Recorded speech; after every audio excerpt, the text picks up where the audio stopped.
Welcome to the family hour of the Yahowah blog. I'm here tonight with two really good friends. Captain Kirk really needs no introduction for those who have been part of this program for, oh goodness, how long have you and I been together, Kirk? We've been talking for 18 years. Okay, that's a long time. That's a long time. Yeah. Yeah, that's going to probably date both of us since it's been for 18 years. And Kevin, when did you start reading the books? When did you first come to Yada Yahowah? I picked them up in late in 2019, November 2019, and Okay. And yeah, did my first Chag Matzah in 2020. So and have just been rocket fire since then, just getting as much information as I can. Okay, so we have Kirk and we have Kevin, and Kevin, I know that when we talk about Kirk here, Kirk has read all of the books probably, well, some of the books probably 5 or 6 times, but many of the books, all the books at least once. And Kevin, what would you say is your review thus far? How much time have you spent in these 35 books that are on the shelf, and your reactions to them since you've been part of this now for about 6 years? Yeah, it's I have to say I probably spend I listen to the podcast over and over and over. I'm mowing the lawn, I've got a podcast in, I'm driving to work, I listen to the podcast. I mean, it is like that. I listen to them all the time. The books, I've read them all 3 times at least through their various rewrites. You know, if I'm taking a break from something and laying on the couch, I'm reading a book, you know? And so I have definitely tried to gain as much knowledge and understanding of this material as I possibly can. You know, it's been a wonderful, wonderful journey. And it's complicated. I mean, there is so much to learn. These books average 650, 700 pages a piece, and the reading is dense. There is no dumbing it down for ease of passing through them. These books contain profound insights, and they're written at a level that you can't read them quickly. This is not something you can scan. No. Yeah. For sure. And I love the fact that the Hebrew being transliterated into it, it helps me create new associations in my mind with a new word so I can throw the religion away, you know, because when someone says righteous, I have all this cultural stuff in me that's what righteous means from growing up. But when someone says Sadak, I know what Sadak means through Yada Yahowah, you know? Yeah. And I think that was a very different part of this process. When I started this long ago, I realized that one of the great challenges was to create an accurate translation. But I don't think it's possible to create an accurate translation without it being amplified, because who are we to judge when there's 7 or 8 sometimes connotations of a word, all that fit the context, all that would be correct coming from Yahowah, and we choose one of them, as typical English or any other language translations would do. I didn't feel that it was appropriate to truncate God's message to us. So when you're going to do that, then you need a different technique to create an amplified translation, because if you put 7 different connotations of a word and you string them together, then every sentence becomes a struggle to get through. And somewhere about halfway through, you just give up and say, I don't even know what was the subject again. So that was the first challenge, was let's create a way of presenting an amplified translation while still being readable. And that's why the bold and standard font process came out. And then I thought, no one has ever done a translation where they laid themselves open to validation, where all your cards are upright on the table so that you put the generic form of the word you are translating within the parenthetical, and you don't do it as this word that is already laden with prepositions or the conjugations or the moods or the stems or prepositions, this sort of thing, because the more you combine on that word as it may be written in the text, you make it impossible for someone to look up. So the Yeah. only thing you can do really is put in the most generic form, because particularly if somebody's reading this online, all they have to do is copy and paste it into any one of 25 or so Hebrew dictionaries or lexicons, and they'll have a whole host of definitions, so they can validate whether or not what I'm saying is consistent with the actual meaning of the word. For sure. So I thought we came up, well, I did, but this is now 23 years ago, with a very unique way of presenting Yahweh's testimony.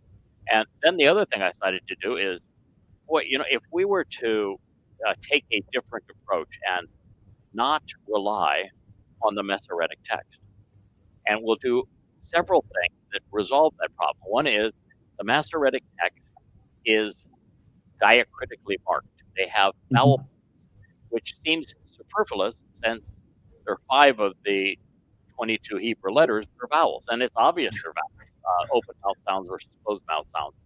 So I decided that if you're going to get to the truth, you really need to look at all of the words whose connotations can be assessed through the letters themselves without the diacritical markings, because who's to say that the rabbis who have been at war with God won't even say his name, pick the right variation. So the first thing I did is, let's completely do away with the vowel pointing. Take it away. Yeah. Put in the Hebrew letters as they are and examine the words that are written that way. And then the next challenge was, well, the Masoretic text, the oldest version of it, dates to the 11th, 12th century. It's called the Leningradus Codex. And so it's a fairly recent document that is, well, some 12, 13, 14 centuries older than the Dead Sea Scrolls, which aren't from Leningrad, but are actually from within 20 miles of Jerusalem. The cliffs are actually right below Jerusalem and above the Dead Seas.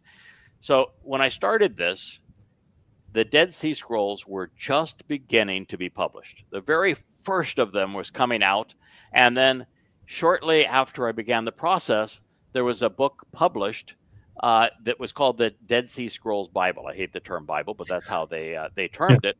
And what they did is they highlighted in every text that had been rendered thus far where there was a difference with the Masoretic text. So where the Dead Sea Scrolls differed from the Masoretic text. So that makes it really easy. So you can use all the online tools that are available for the Masoretic text, and where the older manuscripts, in most cases, these older manuscripts are anywhere from 1,100 years to 1,400 years older.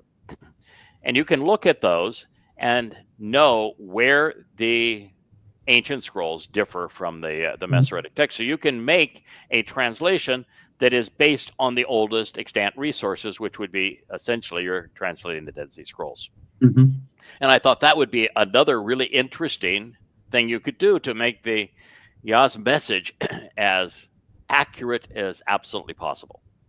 But even then, you get into this mindset and you realize that translations are also an art form. It's just not a cookie cutter. You just have been working on a glossary, but you just can't say, all right, this word kara just came up. I'm going to plug in here the 8 meanings of kara, invite, summon, read, recite, call out, proclaim, meet, welcome. You just can't just plug it in. First of all, you have to look at what are the stems, what are the conjugations, what are the moods, what pronouns and other accoutrements are associated with those. Is it first, second, or third person? Is it singular or plural? Is it feminine or masculine on a subject? So you have to look at all of those things before you begin. And what I found is then the single biggest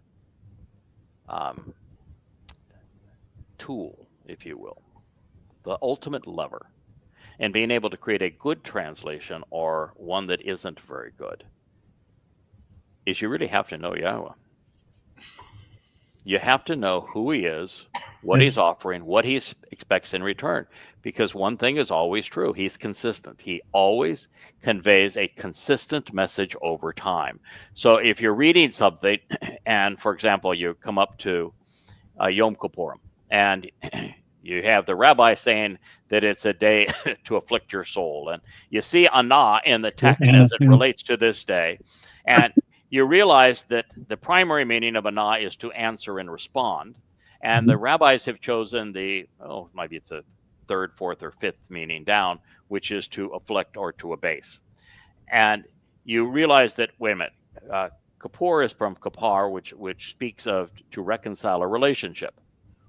Why would God tell you to hurt yourself and harm yourself on a day that's designed to rectify and reconcile a relationship?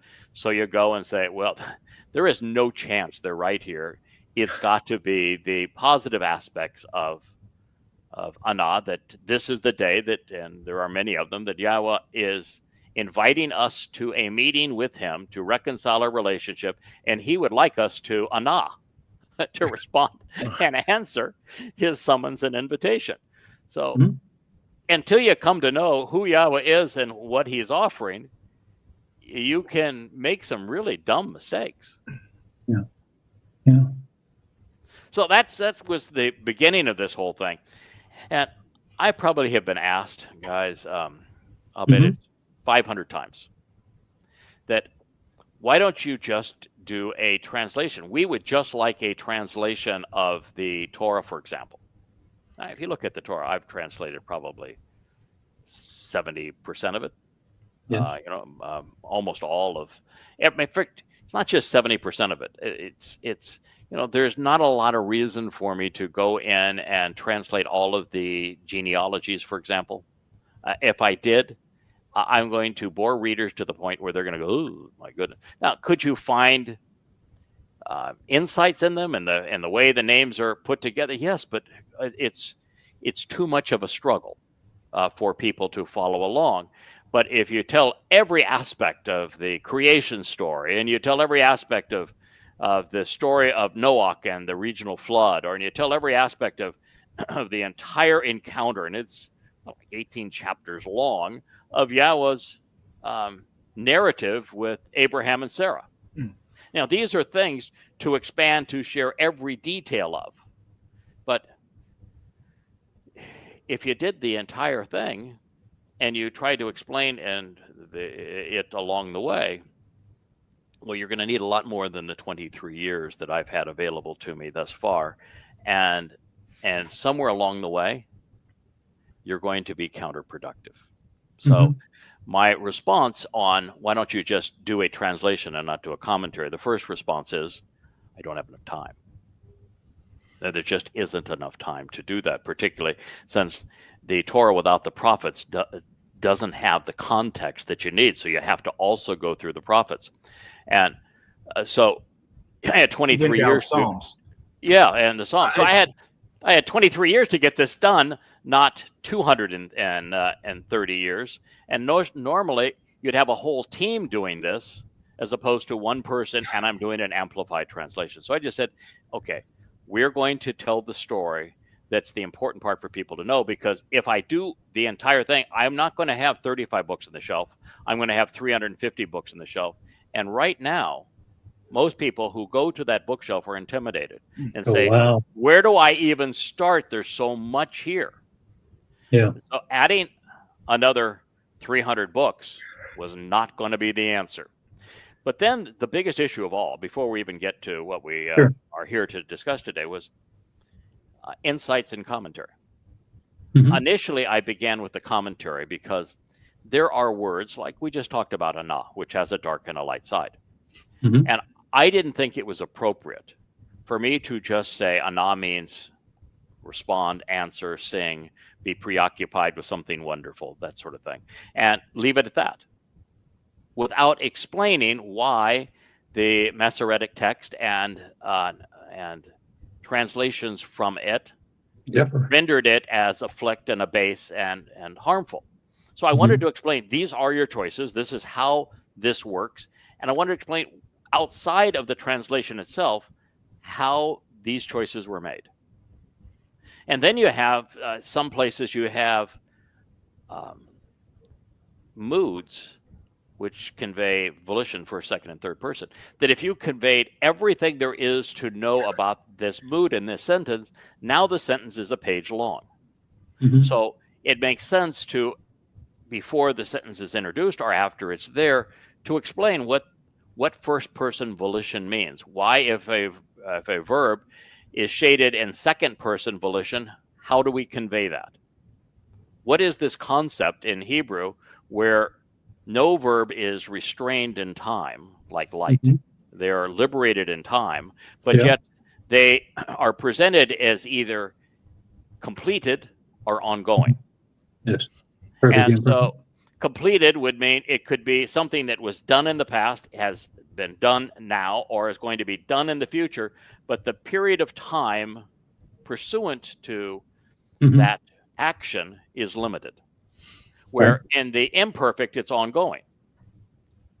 One of the places where it makes a lot of sense is on the 10 statements, particularly as we get to the second tablet, which talks about things like false witness. It's written in the imperfect, and by written in the imperfect, we have all done things we wish we hadn't done in the past. Sure. All you have to do is stop doing them, and you're no longer running afoul of that instruction. Yeah. Stop being religious. You're good to go on the second statement. Yeah. Okay. So that's not something that you can explain within the translation itself without making the sentence so long again that you just lost track of the subject. giant page. Right. So, Percent.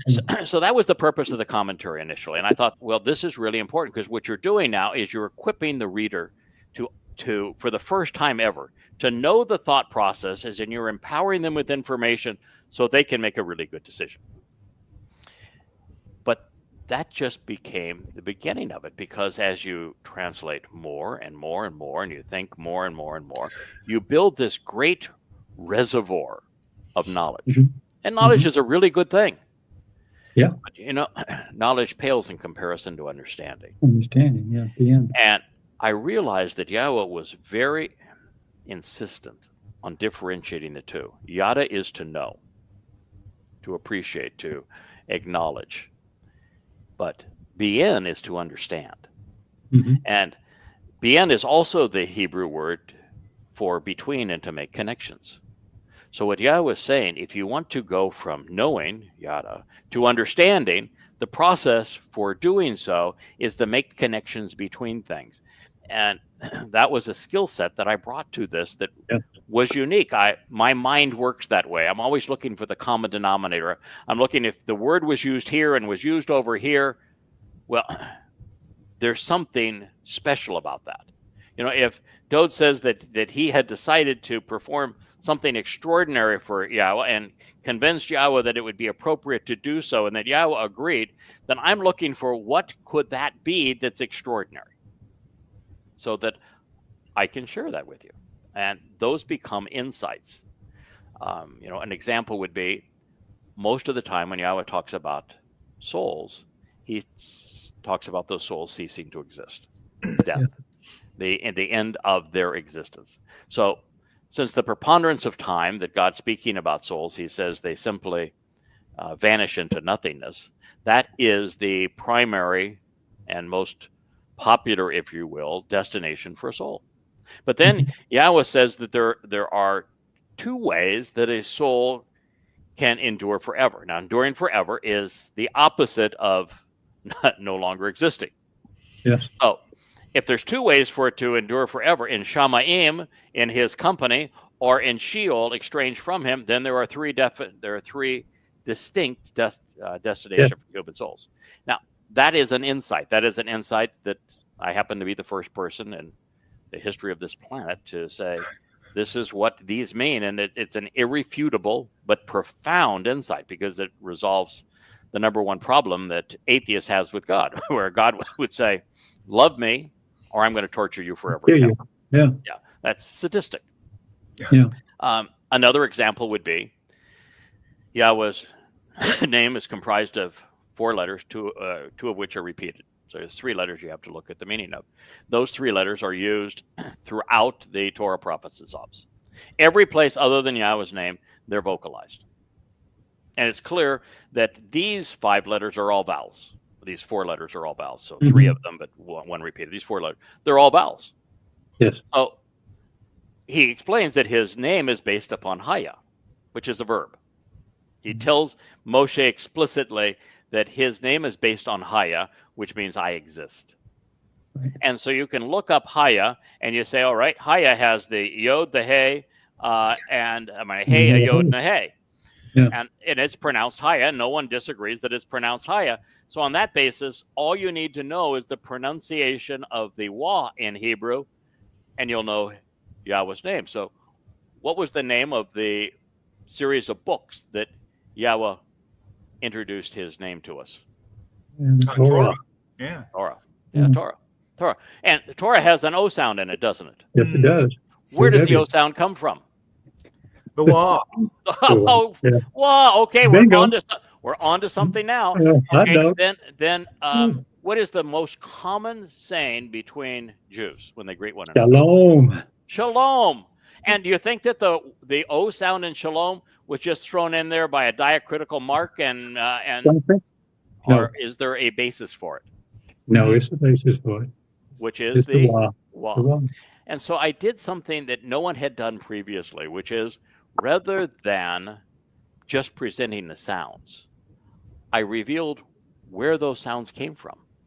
So if Yahweh's name is obviously Yahweh, why not write it Yahweh with the W? Yes. Yes, showing the O sound. Torah with the W showing the O sound. So there's probably, fellas, 500 or more unique transliterations in these books that appear no place else. Yeah, more than In that. fact, you can very quickly find out somebody that is either stealing, misappropriating, or appropriately using my translations and my insights by the way they spell Torah. Because I'm the only person who's ever spelled it that way. And that way is the correct way. I'm the only one who's ever spelled Yahweh this way, which is the correct way. Or Dode this way, because it's, DWD. Where do you get the O sound? The Wa. Who came up with that? First time it's ever been done. There has been somebody that preceded me and presenting the first Hebrew alphabet, which is a pictograph, and you, Kirk, have done a lot of work on that. But there's no one that tried to translate and explain the meaning of words using those pictographs before. I was the first. You've actually taken it beyond where I've taken it. But this is a whole nother layer into an understanding of what Yahweh is saying that was never presented before. Yeah. And one of the aspects of that, too, is that what we recognize is that the one other source that was using those pictographic characters got most of them wrong. Yes, isn't it amazing? Just start with the Aleph. They want to call it an ox head. What shape is an ox head? You're an artist. What shape is an ox head? It's an ox is basically square. Look at a cow. It's a square face. Square it's face. A rectangle. It's not a triangle. What shape is a ram's head? Ram's head would be more triangular. Comes to a point. Comes to a point. Symbolic. How is the letter drawn? It's drawn just like a lamb. Right. Because we worked together for so long, and you are an artist where perspective is so essential. You came up with something that I thought was amazingly profound. That I've been doing this for all these years, well, not a lot more years than you have. We met 18 years ago, so I only have 5 years on you. But you came up with an insight, which says that if the letters in a word are because the letters in the Hebrew alphabet, most of them are directional. Yes. Most of them look right to left the way that the Hebrew reads, but there's some that go the other way. And what you said is if the direction or the leaning of a letter is pointed toward the letters that comprise Yahweh's name, the connotation is positive. Yes. If they're looking away from Yahweh, the letters of Yahweh's name, the They're getting away connotation from is him. negative. Yeah, They're separating themselves from right. him, in other words, Right. like a gimmick. Yes, exactly. Profound insight. I mean, no one has ever conceived that before. And of course, we've made it's a nice thing to check off, and you say, okay, if so, and it's consistent everywhere we looked, it's again, once again, it verifies what you're saying, which was all my reason for doing it anyway. Was I wanted to know that if I talk to someone about what you said, I'm on solid ground. This is what it means. There's no way you can change this around. It's very easy to verify. Well, it's not very easy. You have to spend some time with it, but it's there. And then we'll argue about that. I don't want to argue about something else where you just say, well, I don't like it. Tough. Yeah. So Kevin, as we were thinking about what we're going to talk about today, one of the things that became quite obvious is that there was a threat to bring down the website because the thought process of this rebellious group was that, my translations were good, but my insights were bad. And so they opted to keep the website up temporarily because they wanted people to have access to the translations and read themselves, because they've translated a fraction of 1% of what I've translated. So they wanted to have access to the translation, but they didn't want access to the insights and the commentary. So I'm going to leave it up just because people can ignore the insights and commentary and only read the translations. And my response to that is just, well, I will share it with you. We probably talked about this in the past. The testimony from the Torah has been available for 3,400 years. The testimony from Dode Psalms, for example, for 3,000 years. The testimony from most of the prophets, anywhere from 2,500 years to 30 or 2,700 years ago. So all of this material, that's a lot of centuries, right? Mm-hmm. A lot of hundreds in there. And all of that time, this text has been available. And there are thousands of translations of it, correct? Yes. Yeah. Did anybody previously with those translations understand any of the many thousands of profoundly important insights that I have deduced from the text? Zero. Yeah, Zero. none. Can't find it anywhere. It's the difference between knowledge and understanding. I'm always just impressed with folks that can rip off a passage. They just know it, and they can just word for word and know exactly where it's at and cite it, from heart. And it's like that's their business. That's what they do is they read and study the Torah all day long, and it's impressive. But you can know all the words of the Torah and not understand it. And the understanding comes in their actions. How are they treating it? Yeah. So it was one thing to translate the narrative between Yahweh and Abraham. It's another thing to say what this means when you take all of this in context and you analyze everything that was said. Is that there's 5 conditions and 5 benefits of the covenant. If you want to participate in the covenant, here are the 5 conditions. And if you do so, you're going to have these 5 benefits. And then you want to go to the next step in terms of understanding. You present the Moed Mikra as they appear in Leviticus. And you say, these Mikra deliver these benefits, which just so happen to be the 5 benefits of the covenant. I see a connection. Now, if you want to have these benefits, this is how you achieve it. And this therefore explains the line where the condition, walk to me and become perfected, trust and rely upon me. All of a sudden now, whoa, I get it. It's huge.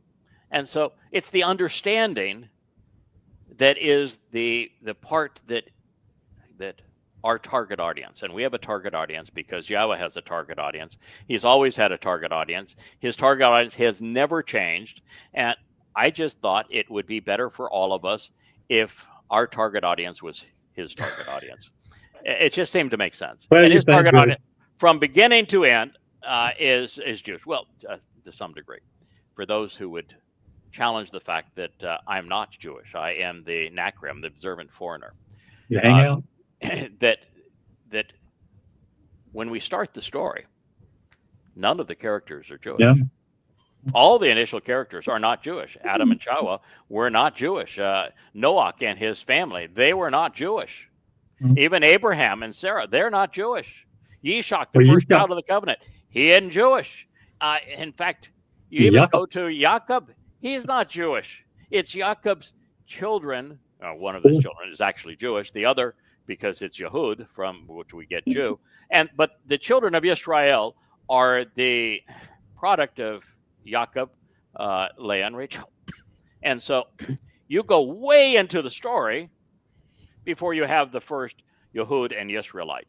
And so the end of the story is brought to you the same way Yahweh brings the beginning of the story. Yeah, so don't get all hung up on it, because he made hundreds and hundreds of prophecies that it would be this way. Yeah. So I think, Kevin, you're right. The difference between simply, and not simply, these translations are real work.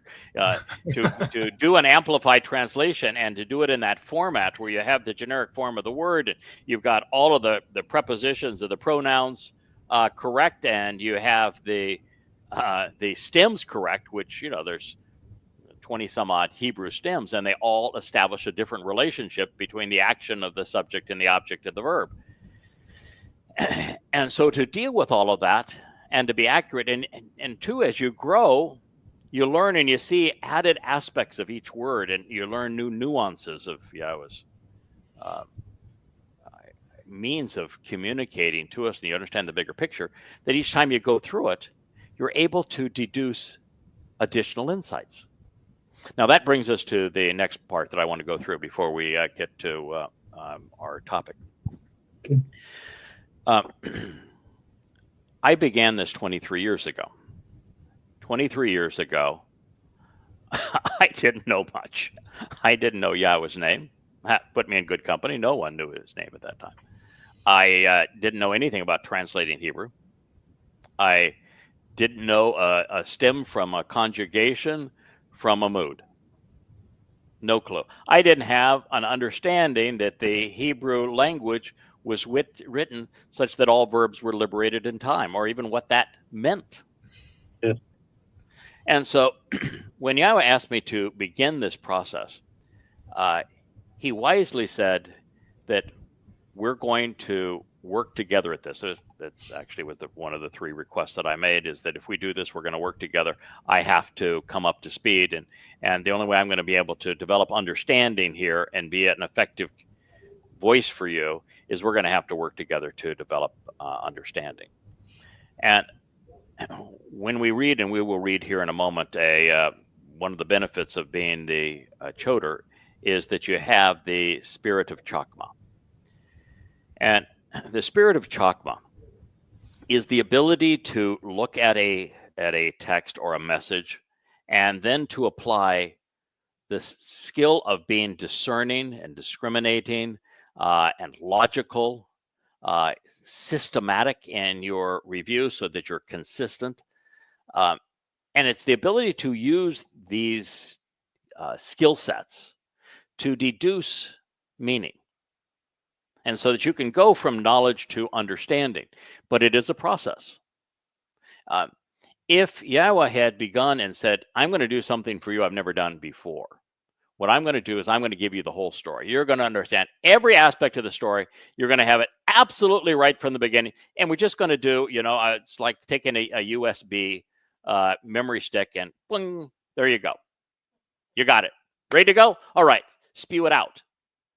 And what you would say if that were to happen is, who are you kidding?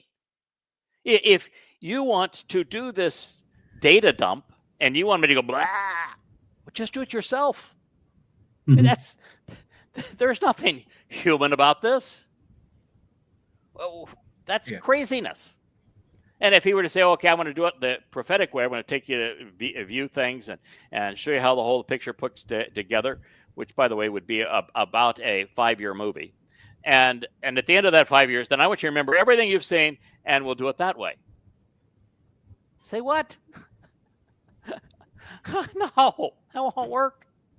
Or what if God said, all right, I'm going to tell you how we're going to work together in this whole thing. And by the way, there's some twists and turns in this whole plot. Like you're going to find out that my beloved son, I allowed him to be, beaten by the Romans as the Passover lamb. And then I sent his soul to Sheol. But don't get hung up on that. I'm really a loving father, even though I allowed this to happen. You're going, no, there's no way that's possible. Or when, 23 years into the process, 22 years in the process, he says, oh, by the way, he's not the only one that gets sacrificed and bludgeoned. You do too. Yeah. Don't worry about it. It'll be fun.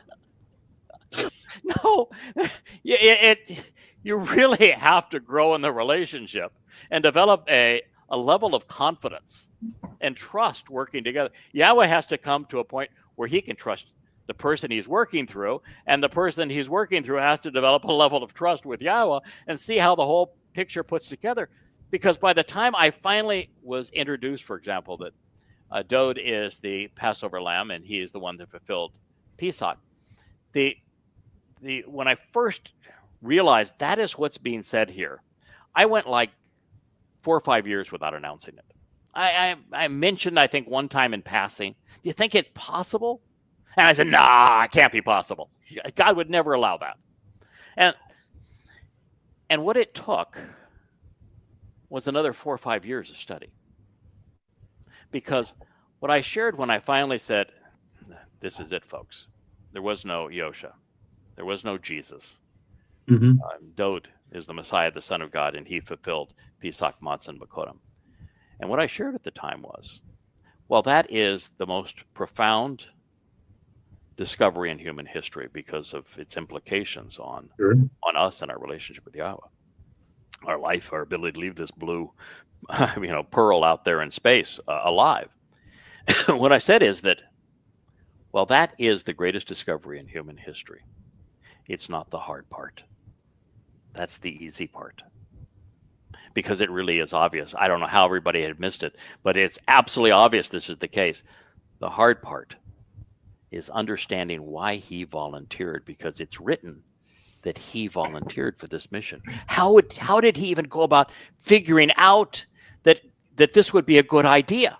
And so I had to go through the entirety of everything I have learned to figure out what it was that Dode had at the time that would cause him to say, God, I've read this, and I think this is the right call. Then you have to figure out, why would he do it? We don't just go out and say, I want to be beaten to death. The Romans, I understand, have created they're ultimately going to create the most excruciating form of torture in human history, and I'd like to go subject myself to that. And then, just for giggles, I want to go to hell just to see what it's like. Be a nice camping trip. No, people don't volunteer for that kind of stuff. Even if you find out, hey, this would be a really good idea. So the next part was, why would he choose this? And you have to go through all of it to make certain that you understand his rationale. Because until you do, you're just kidding yourself to make that kind of an announcement. And then there's a third element to it. Fourth all total. First, you got to figure out it really is that he did this. Then you have to figure out why he did this.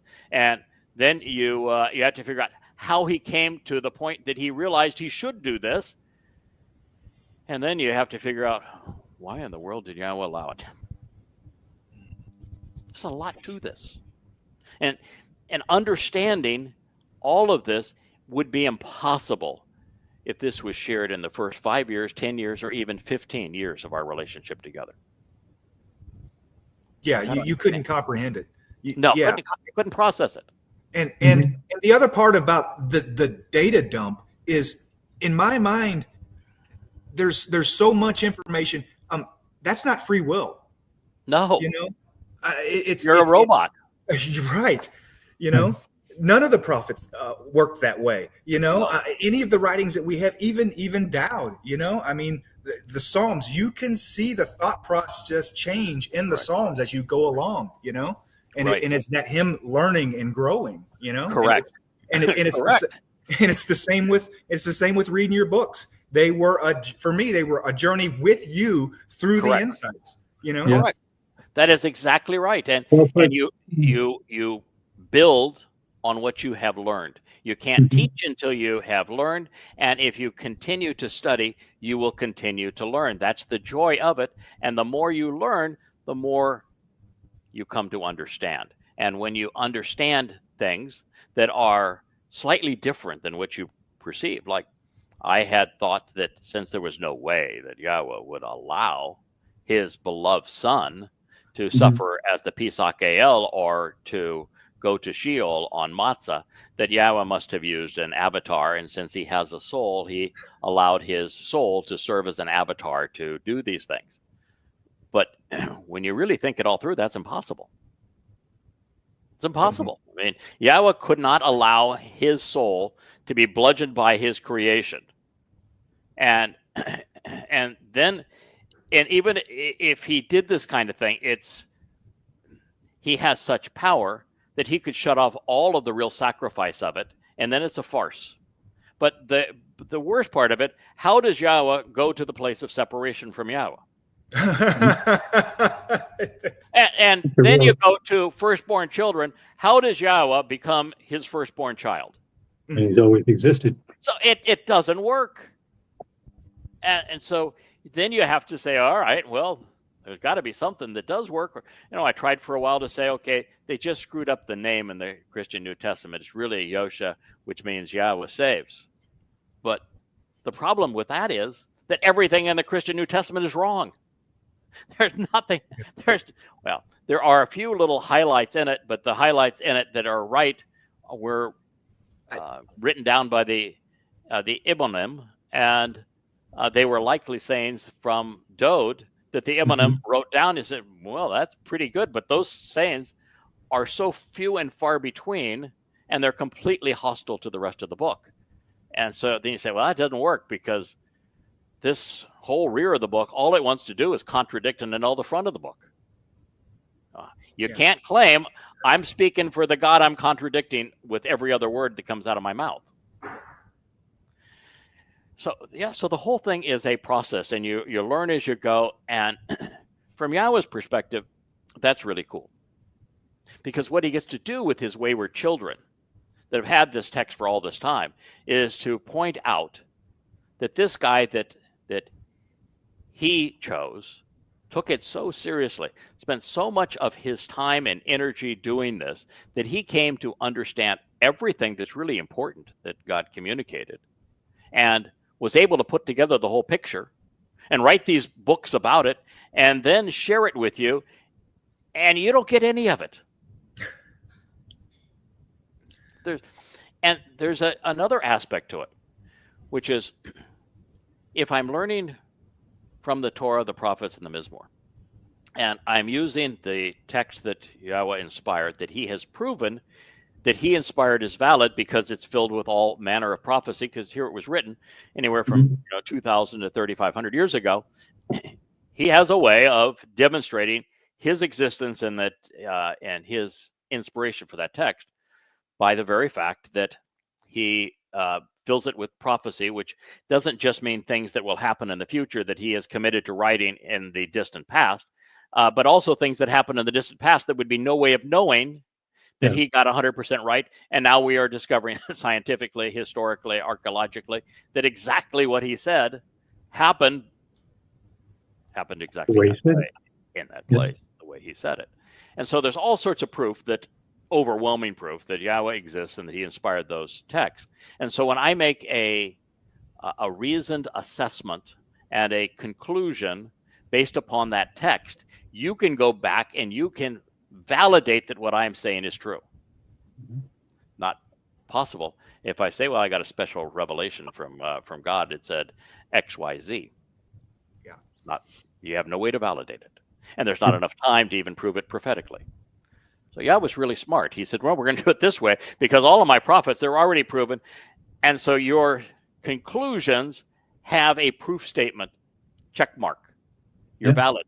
You're irrefutable because you're basing your conclusions on my teaching and my guidance and my prophecies. Oh, it's really smart of him. So that's the reason why the insight exists, is that they are the summation, really, of this whole process. Yeah. Therefore, I think wonderful. So anyway, we have a breakaway group. It's headed by a woman that I did more for than anyone in her life, by far. I gave her opportunity. I gave her knowledge when she was struggling, whether it was, she would complain that her husband was beating her. And so we rushed in to say, well, let's try to protect you from that. If you're telling us the truth here, we'll provide you with the money that you can take your kids and go to a place that's safe. And we provided the money, and she didn't leave. Lots of it. Where along the way, I would try to encourage her and give her credit. And then when somebody she would say was challenging her, there's a person, for example, that she just complained bitterly about for weeks and weeks and months and ongoing, of how this person was so horrible to her. And she then set this person up where she said, these are the facts in this particular case. I'm going to have her call your wife. You can listen in, and she's going to renounce all of those as facts. Well, she set the person up. The things she said about her and what the facts were not true. So when the person called and had this whole story, and her whole story was completely different than what this manipulative person had set up, now you're just listening to one lie after another, but it's not a lie because the liar was the person who set her up. And on it goes. And then she betrayed my wife bitterly. And the betrayal of my wife was over. She got jealous. When I discovered the Adama Parah thing from reading and translating Yeshaya 17 more recently. And Leah's response was like yours, Kirk. Oh, no, that sounds horrible. I really feel sorry for you, buddy. I mean, what can we do to help? And Leah said, yes, my husband, I don't want him to be beat. My friend. This is not good. Well, by claiming to be the husband, that was a status that this person didn't have. And then they were translating things about the role that my wife plays, and there's prophecy about it that is in a Mizmor, and we translated it, and we came to understand, that really does speak of this role. And then there was even more jealousy. And then there was this desperate need to have a role that she could claim for herself, that she was also written in the Torah. So the first thing she glommed onto was gazelle. Oh my God. She was going to be the gazelle songbird. And I said, no, don't go there. I mean, what letter does gazelle start with, Kirk? It's the Gimel. Yeah. Are there many good words that start with Gimel? Almost none. No, yeah. And is gazelle an exception? Yes. No. Going the wrong way. No. So I said, you don't want to be the gazelle. Maybe she is the gazelle. Maybe it is a good fit because the gazelle is awful. I mean, it's just awful.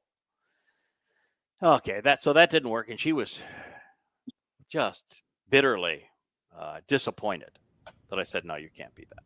So then she came up with the idea that, well, her special role is she's going to save me now that we know that Yeshaya has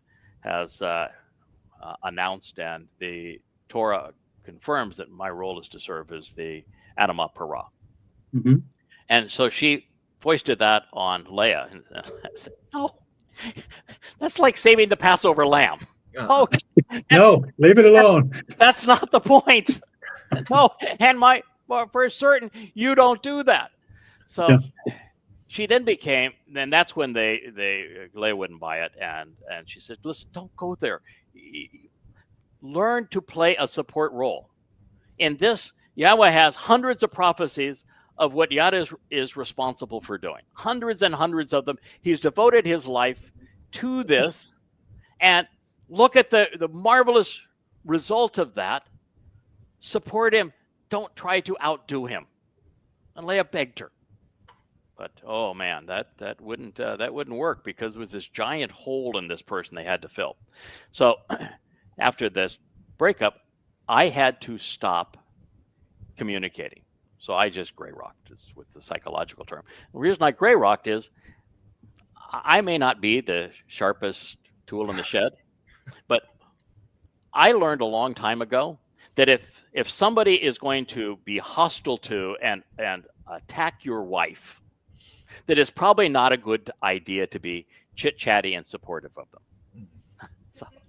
So I just decided I'm just not going to talk. So she's sitting in Mills and I wouldn't even answer them.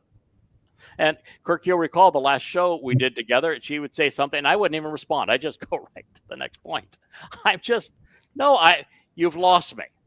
I'm not going there. I love my wife. If you're going to attack my wife and try to undermine my wife, which now became obvious that this was a systematic plan, I said, no, I'm just not going there. And I'm tired of you trying to claim that you've got this special role. No. Well, we had a show where I was talking about how others in our group could engage in social media. And I said, any idiot can do it. And proof of that is all of the pimple-faced 20-year-olds who are in mom's basement doing a video blog. So I said, if you listen to a few of these things, the average IQ of people doing these, this is my fun. The fun thing, we open the box and this is what's in the box. This is great. Or, I got this new lipstick. Isn't it cute?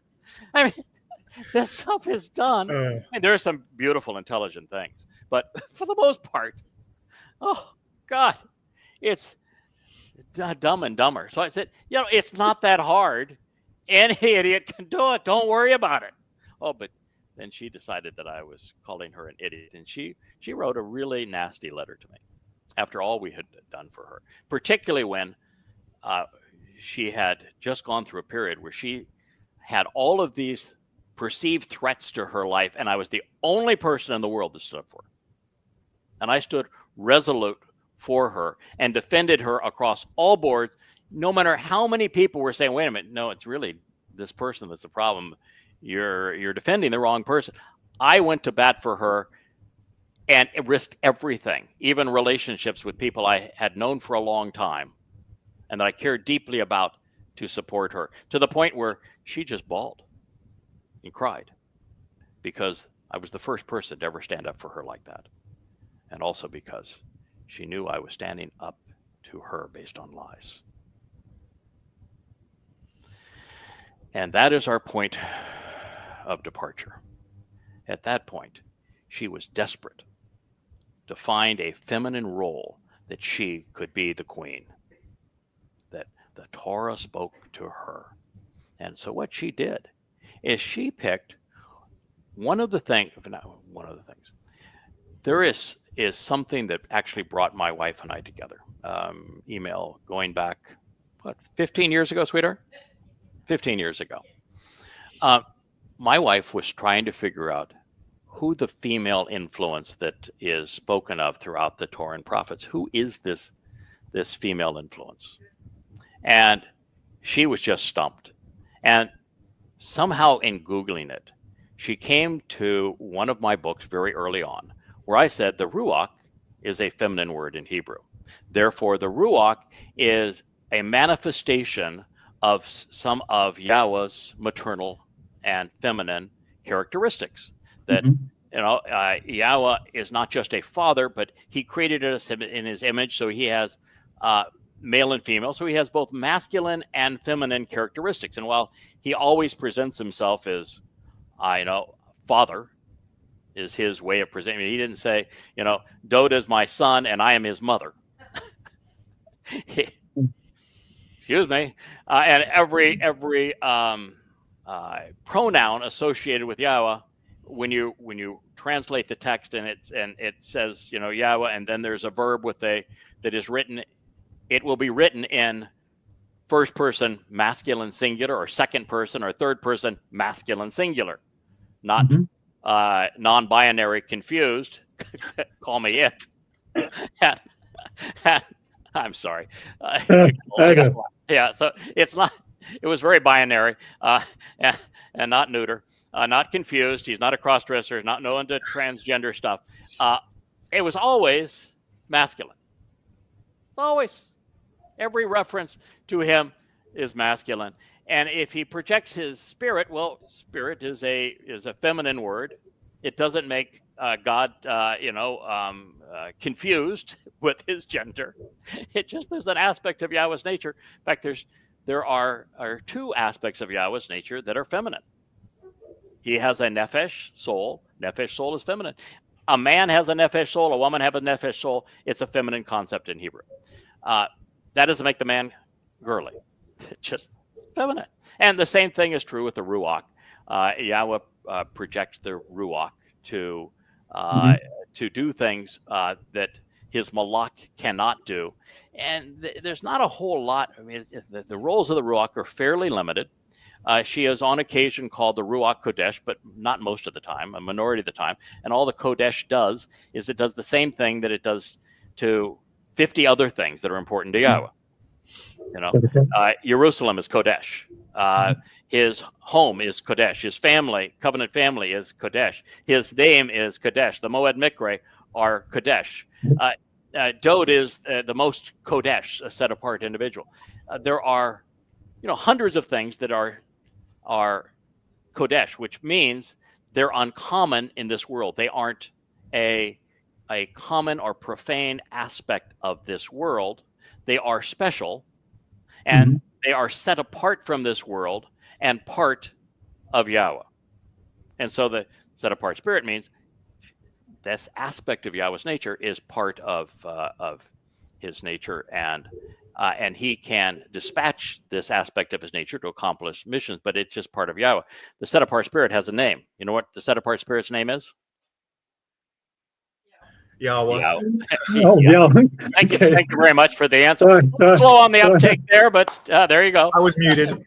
Yes, there you go. I was slow. Yeah. Okay.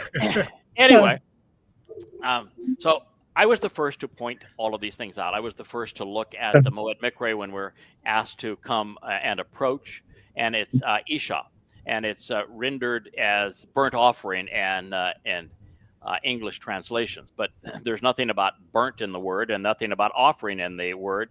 Isha has two definitions, and you can either pick one or both.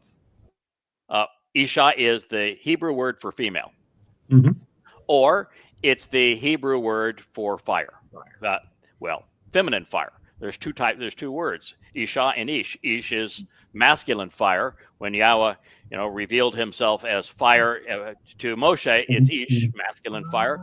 But he says, come into the presence of the Isha, which would be Yahweh's feminine manifestation and his fiery light in this regard during the Mikra. And the first person to point that out, that this whole concept of Yahweh saying, I created them male and female, so, and and they're in my image, so therefore Yahweh has feminine and masculine characteristics. And there are places where I will go as far as to say is, in my commentary, mind you, never in the translation, in the commentary that they want to wipe out, that the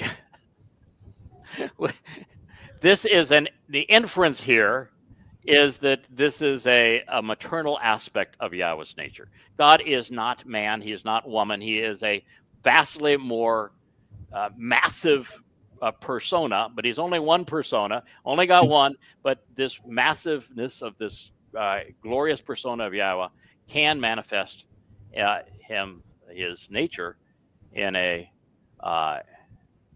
feminine way. And so I've got all of this. Well, there's no one in human history that has made such a big deal of this. So they enter the scene. desperate for a female role for the queen, and she picks mom. Mama God. Oh my God. And mom is it. And they write me and they say, we are on a profound mission, and our profound mission is to recognize that you didn't properly give credit to mom. And so we're going to give credit to mom. We've got this new group that is on this truth that we're going to proclaim. And it's all about acknowledging the importance of mom that you missed. Excuse me? I mean, I must have written about this 1,000 times when no one else had written about it once, and I missed it. Oh, come on. Come up with a better excuse than that. Oh, so they did. They said, proof that we're right is the 8th mashal.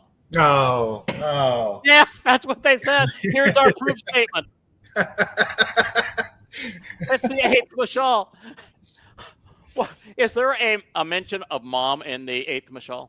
I don't think so. No. Oh, there's no mom in the 8th mashal. Is there even a mention of the ruach? No, the word is not in there. No, the word's not in there. There is no mention.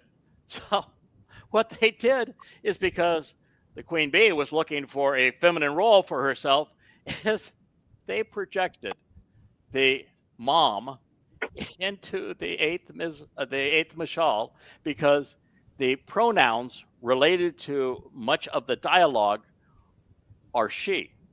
But what is she? She's wisdom. Chakma. Yeah, it's a feminine noun. And so, yes, wisdom. And wisdom is far more complicated as a concept than just this human concept of wisdom. Because, we say wise man, or he was a sage, or that sort of. Nah, that's not what this is about at all. Wisdom and chakma, actually, is exactly what I've been doing these past 23 years. It's a skill set. It is a skill set. It is a disciplined approach to information that you use a consistent operating procedure to look at the evidence and render it appropriately. It is the ability to be discerning. It is discriminating, exceedingly judgmental, very, very important in this process, to deduce right from wrong, good for bad, and to take information and render it in a way that can be understood. And if you can take and do something very few people can do, if you can accumulate enormous amounts of information and then render that information such that people understand it, you are chakma. Two more things. Now, I probably, largely because of Yahowah's input, but I started off this way. Yahowah didn't pick me because I was a total dunderhead and I had nothing to offer. Yahowah, when he picked Dode because there were attributes that he knew were going to resonate and be exceeding effective. The same thing was true with Moshe. Well, chakma is something I can say, oh, yep, he's pretty good there. His processor works really fast. I mean, can you imagine somebody saying, you know what I'm going to do? I'm going to subject myself to the scrutiny that comes along with sitting in front of these lights and this camera. And I'm going to do this 2 hours a day on live streams. And I'm just going to come into your home and share with you what I know. Yeah. You better have some chakma if you're going to do that, because otherwise you're going to make an absolute fool of yourself. And if you're going to go from, the Torah says that I created the heavens and the earth, and there was a void, and then he said, "Let me light," and there was chaos, but they got it all straightened out.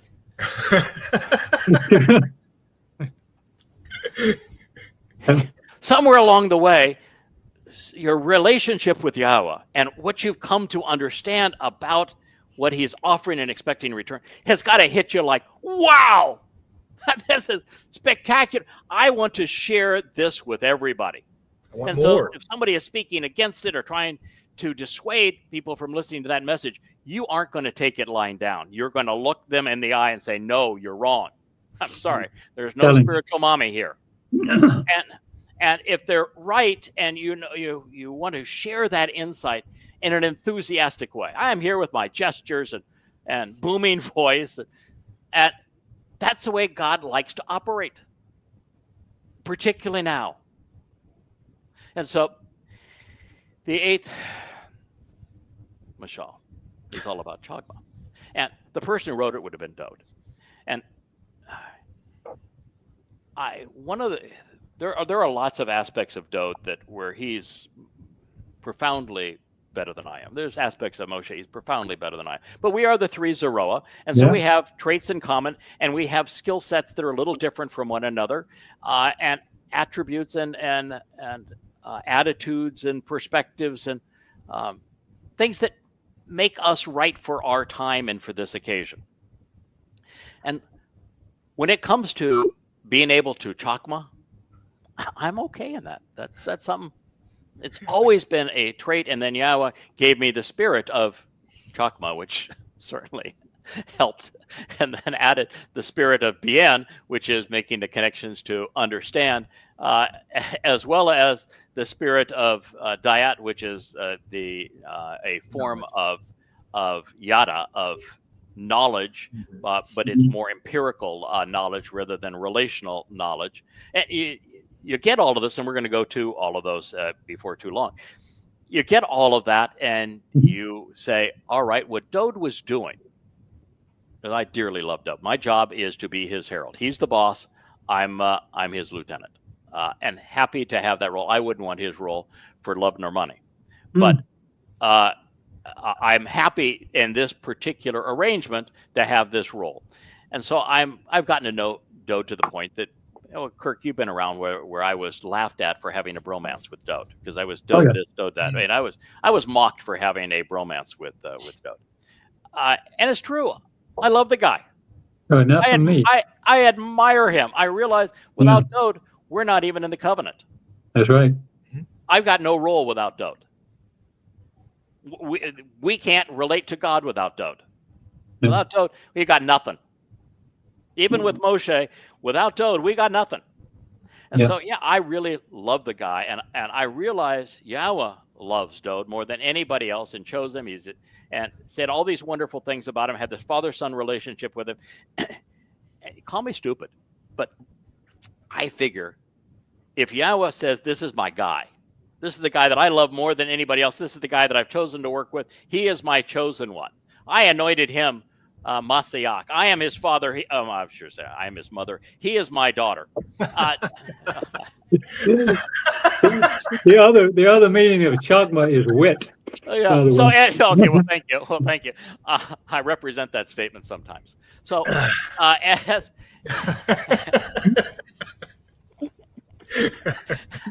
as you're doing this, you recognize that the 8th mashal is Dode waxing poetic about the attribute that he thinks is the most important, which is chakma.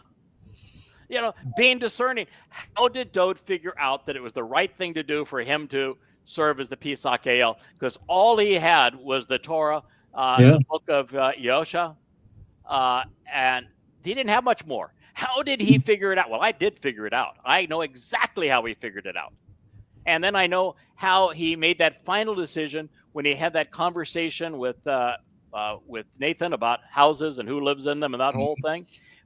Between the two, he got it. I got it. I read the account of what happened on Moriah with Abraham and Ishak, and I got it. No question, he got it too. And then I figured it out when my favorite prophecy is 2 Samuel 7. I got it there. If I got it, he got it too. So I figured out how he figured it out. But I want to tell you, there's so much rubbish piled on top of everything you've got to clear away. You got to use some serious chakma to get there. And so I admire Dode because of his chakma. I admire Dode for writing a systematic analysis of how to observe the Torah by taking the 22 letters in the Hebrew alphabet and writing 8 stanzas about each of the 22 letters in alphabetical order. Okay, that's pretty darn clever. Yeah. And so that took some chakma. So anyway, what Dode is doing in the 8th Mizmor is he is celebrating what he perceives as not only his greatest attribute, but the way you open heaven's door, the way you come to know Yahweh. And this is something I've said from the beginning. People want you to, find God through faith. They want you to find God through prayer. They want you to find, God through a spiritual awakening. The Spirit spoke to me, and the Spirit have revealed this in a dream. What Dode is saying, you want to know God? Think your way to it. Yeah. Yep. That is what the eighth Mizmor is all about. The eighth Mizmor defines what I have been doing and sharing for the last 23 years. You want to know God? I want to introduce you. But the only way we're going to know him is for you to think your way to him. And I'm going to give you the ability to do that. No, the eighth Mashal does not validate spiritual mom. It doesn't speak of spiritual mom. Spiritual mom's not listed in it. There's no reference to a spirit, no reference to mom. To make that statement, you're not Chakma. Mm-hmm. No. You're just not discerning. But they've created this whole new special cult that is that's a cult. All mom all the time, and they've convinced people that, well, they're uncovering new stuff about mom, and if they were just another group of nincompoops out there with another twist, that'd be one thing, but they're using my transliterations of Yahweh's name. They're using my transliterations of Torah. They're using the insights that I have provided to them. They're using my presentation of Ruach as the feminine manifestation of Yahweh's nature. And then they went off and beguiled people who were part of this covenant family into believing this rubbish about spirit mom, and that they were the new spirit mom people, and therefore you have to, for them to speak for God, spirit mom, they had to discredit me. And they went out with their flying monkeys, and they did everything they could to disparage and discredit what I was doing on behalf of God's people. And because God's all in on this mission, and it is so essential to Yisrael and Yehudim, and for his son, which I reintroduced to the world, God does not take kindly when you do that sort of thing. And that is what they have done. And that is why we are exposing them. Because, well, I can't fix them. The leaders of what I call the hive, because they took my wife's concept of honey, because Yahweh speaks of a land of milk and honey.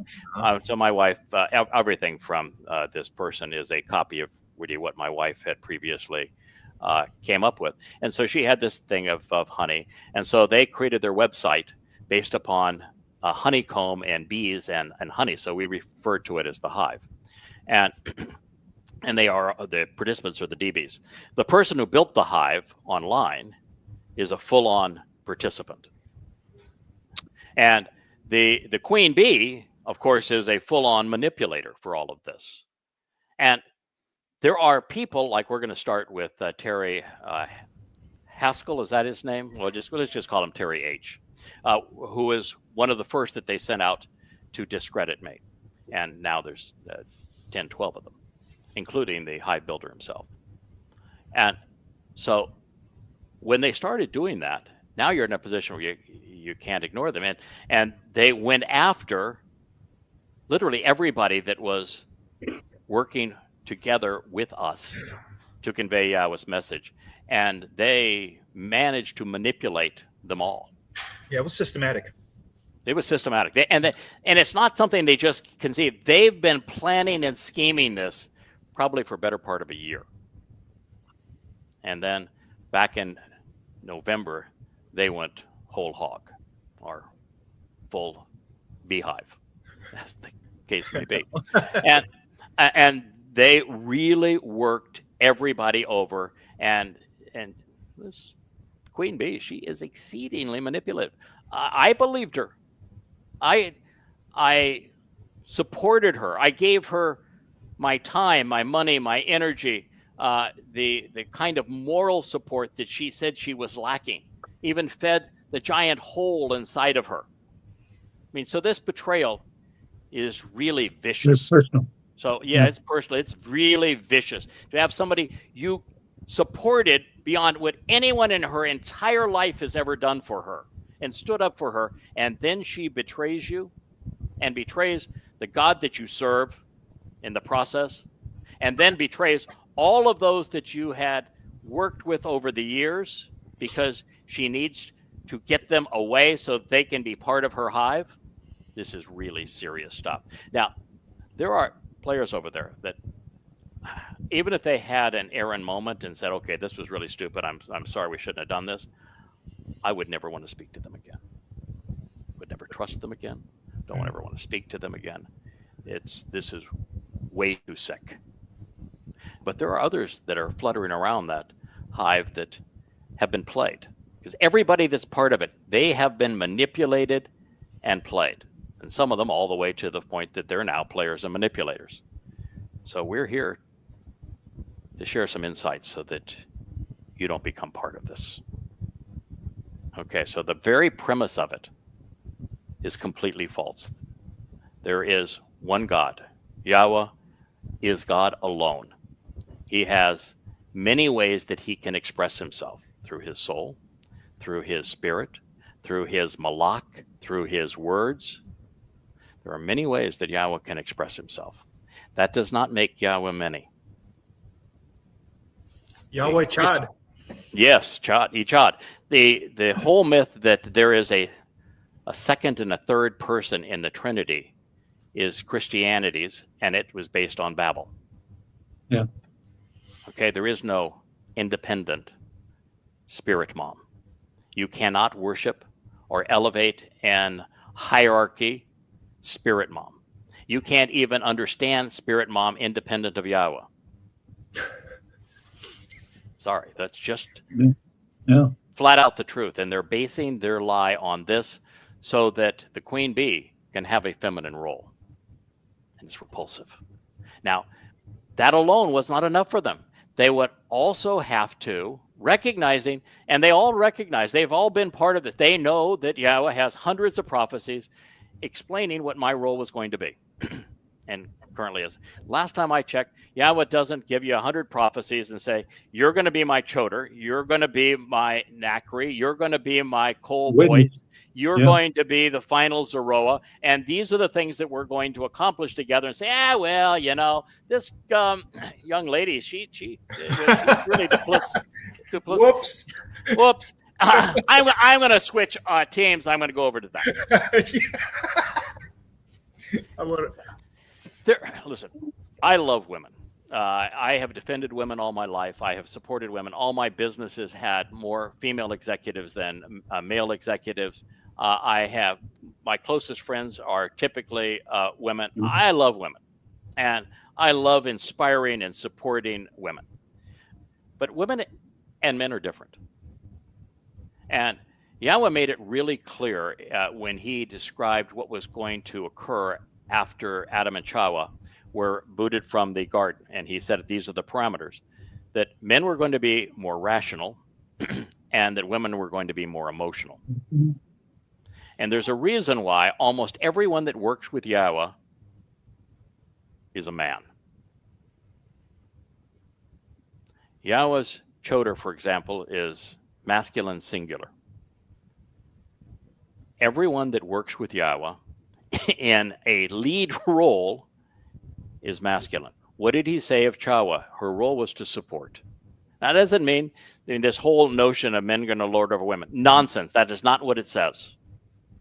It says that men need to lead by communicating visually, effectively, comprehensively, telling the story so that you lead through words and knowledge and information is how you lead.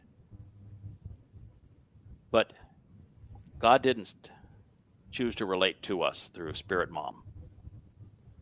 He only has very, very few people that are feminine that play a significant role in the story, that have a speaking role. A good example is Sarah. She does. She's actually better than her husband.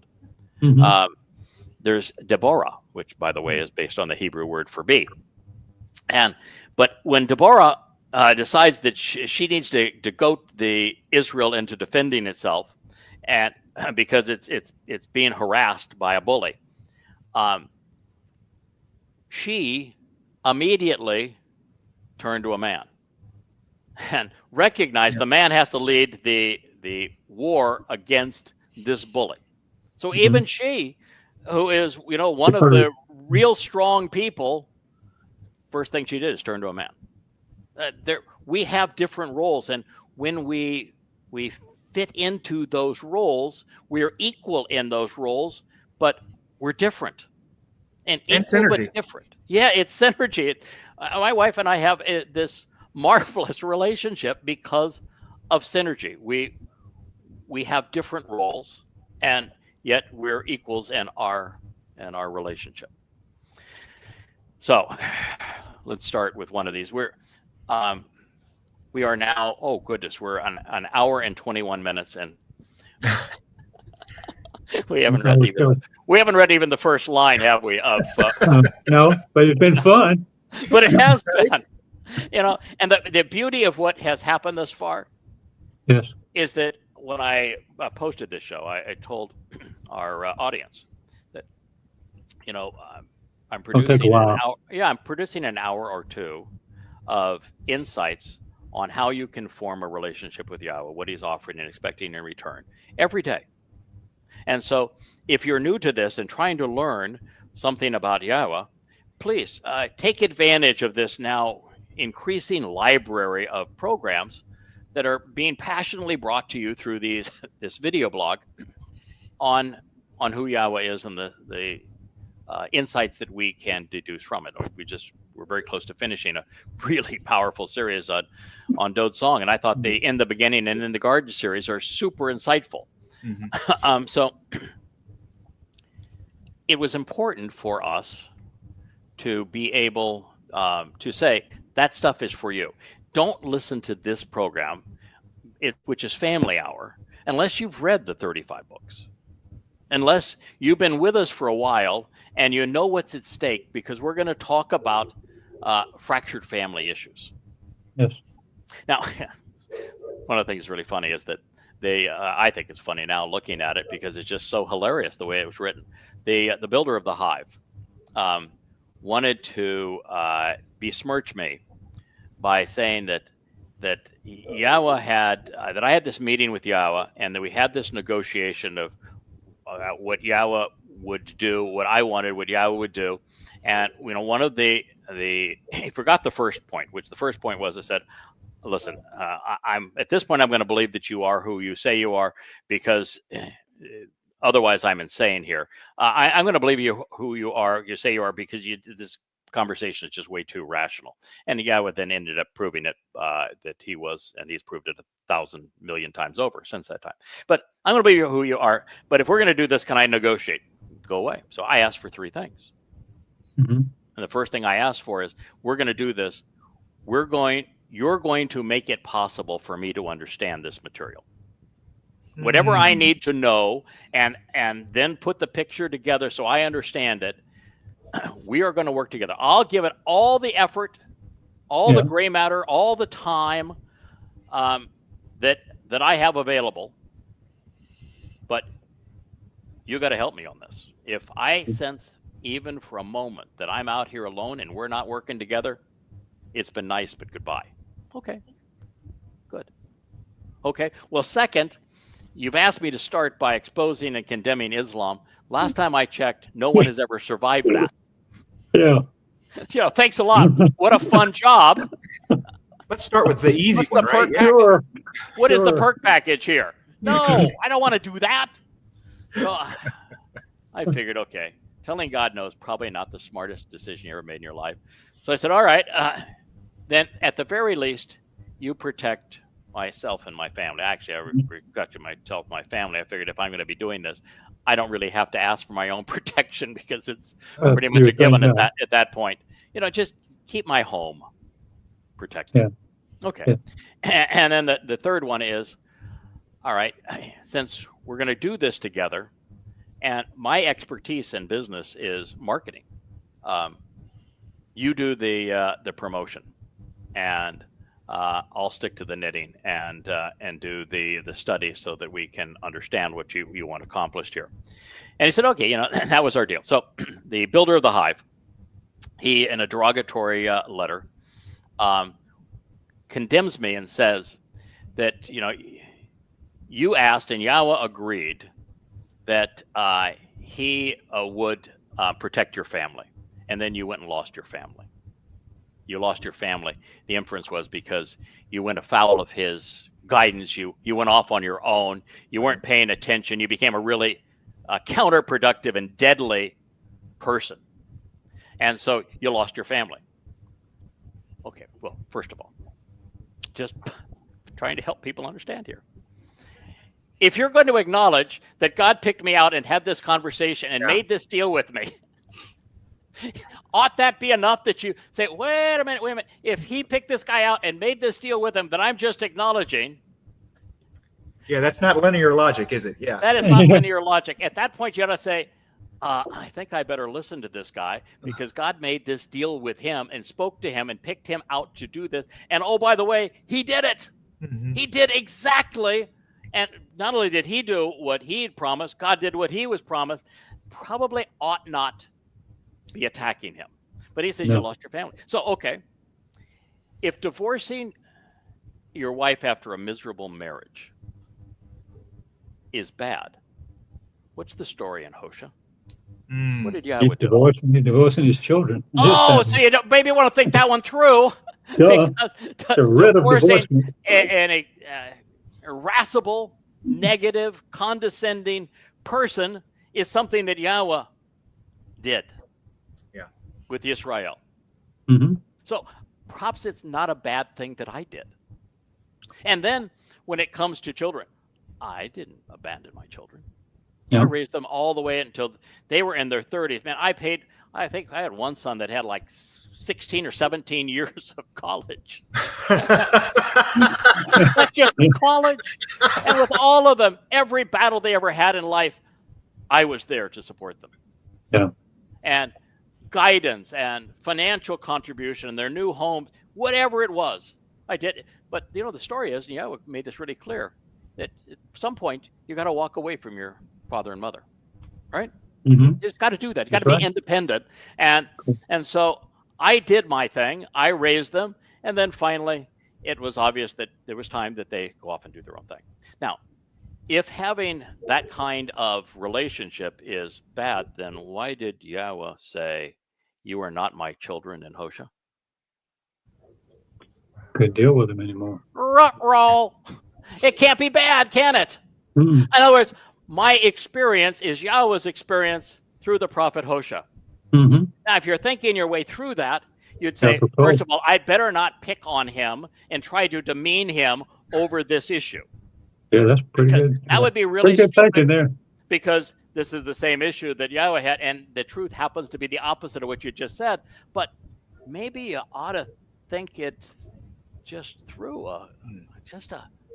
a wee little bit. That why did Yahweh ask Hosea to marry Gomer, a temple prostitute?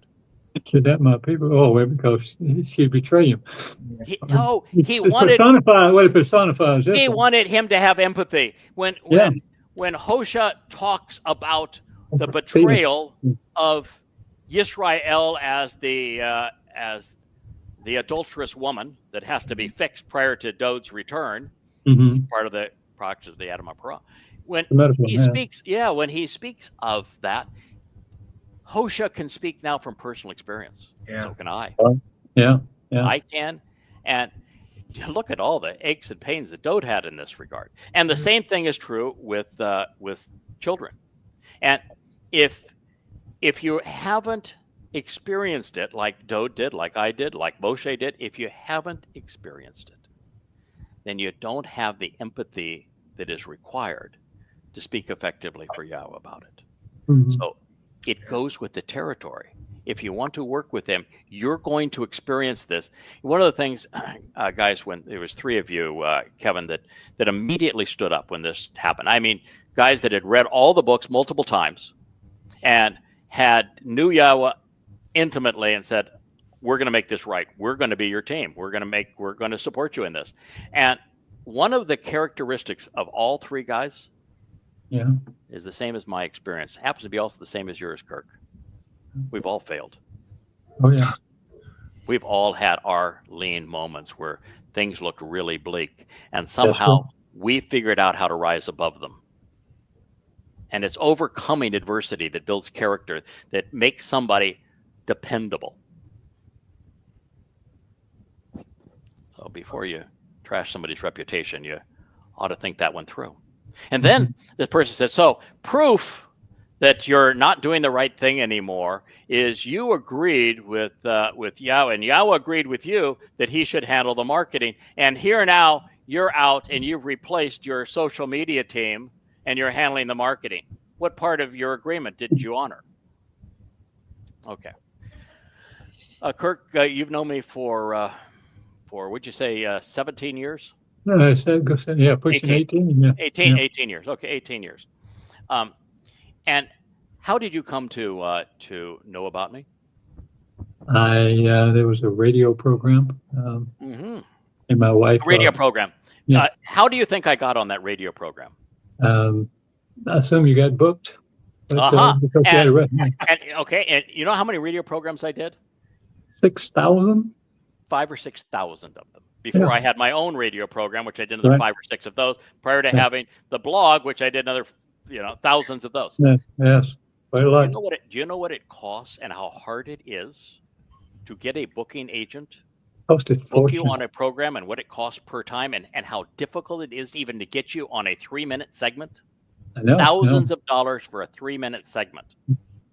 And yet there it all was. 5,000 or 6,000 of them. I didn't pay a dime for any of it, and they all materialized. And all of a sudden, I wasn't doing 3-minute segments. Every interview I had was an hour. Sometimes they were 3 hours, and they were over and over and over again. Invite you back.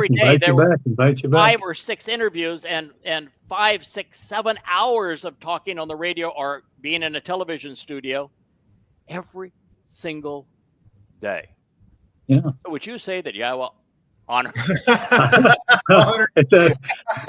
Yeah, I think, yeah. Okay, so if you're going to mock me because I didn't play by the rules that Yahowah had assigned, beyond the fact that if Yahowah is agreeing to work with me in this way, you'll probably ought not challenge me at that point, because there's not a lot of people that God's done that with over time. But he did exactly as he said he was going to do. And guess what? I did exactly what I said I was going to do.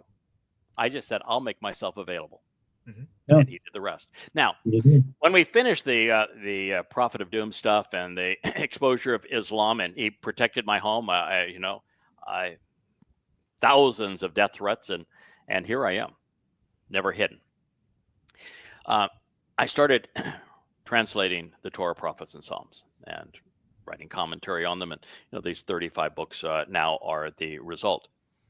Did you see me out promoting them, or was I the guy behind the scenes that was writing the books? And the only time that you sat down every day and wrote.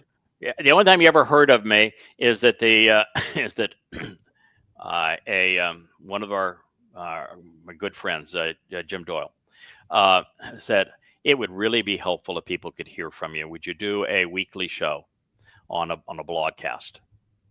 And I guess that started, 15 years ago or something or more. And that was the only exception. So I did the Friday program, and and it wasn't to promote anything. It was just, we never did promote it. We just said, we'll talk to the family. So for the next 17, 18, 19 years, I stuck to my knitting. And finally, at the end, I said, okay, well, we need to succeed. It's not just the books on the shelf, but we need to make it such that people know they're there.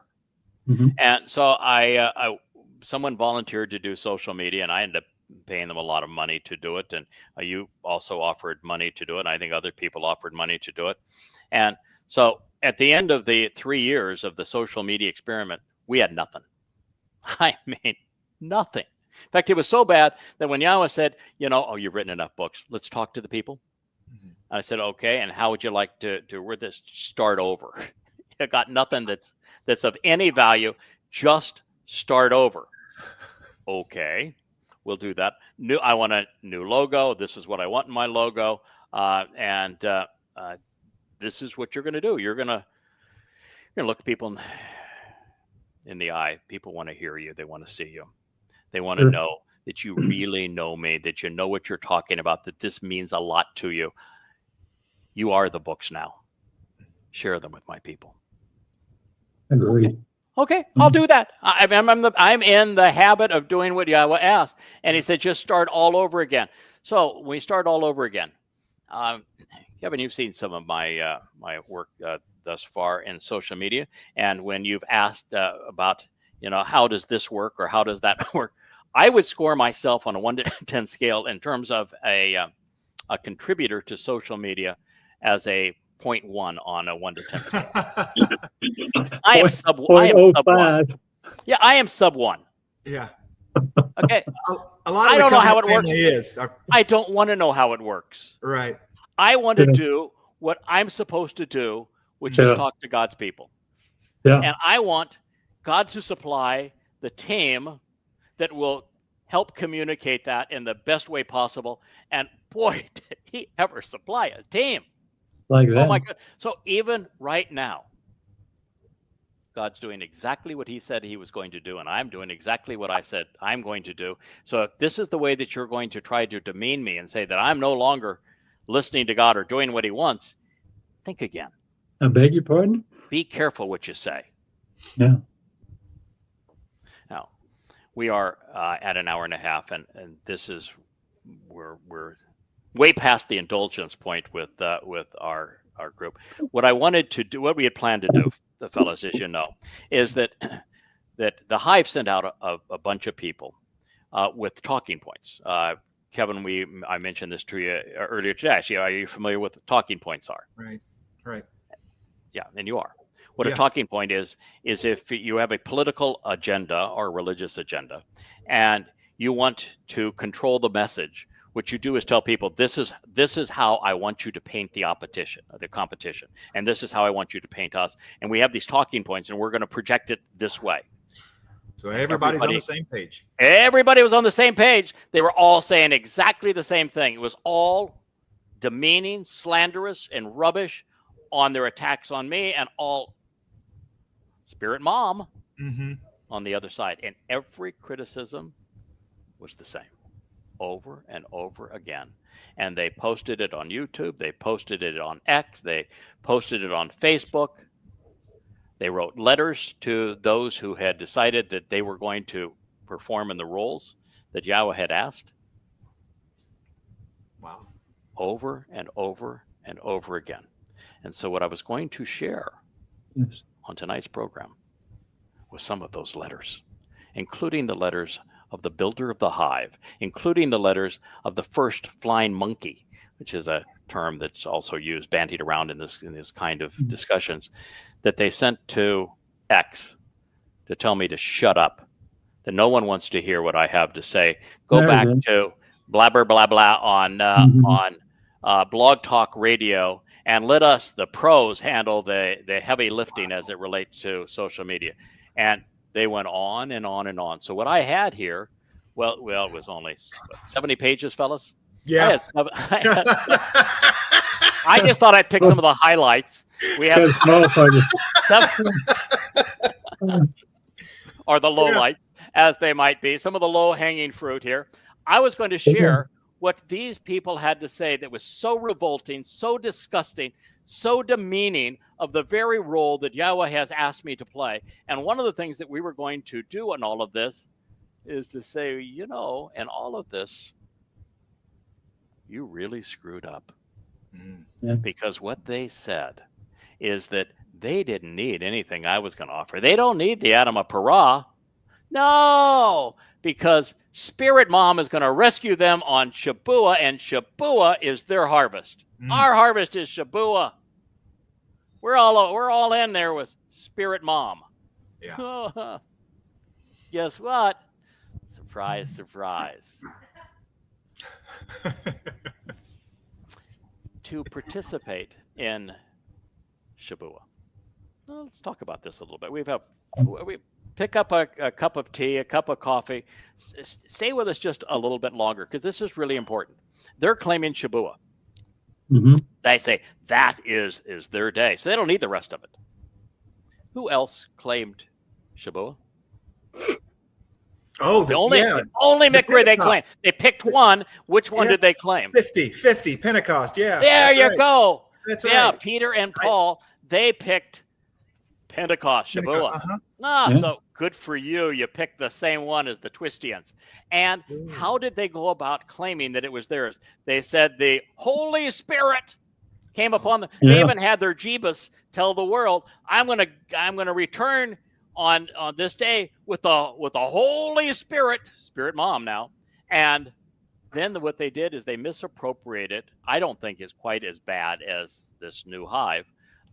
They happen to misappropriate Yoel, which doesn't speak of anything related to Shabuah. Mm-hmm. It's end time prophecy. And beautiful, boy. I mean, stunning what Yoel has to say that's useful to us.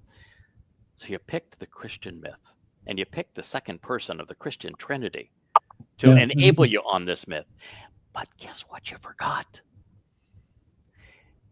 You know, all along I have credited Dode with Shabuah and myself with Towrah. I've done that since our mission began, and I was chosen on Towrah in 2001 to do this. And you know something? I've always been right. Yeah. Shabuah is because of Dode. Because Dode fulfilled Pesach, Matzah, and Bakodim, we can Shabuah.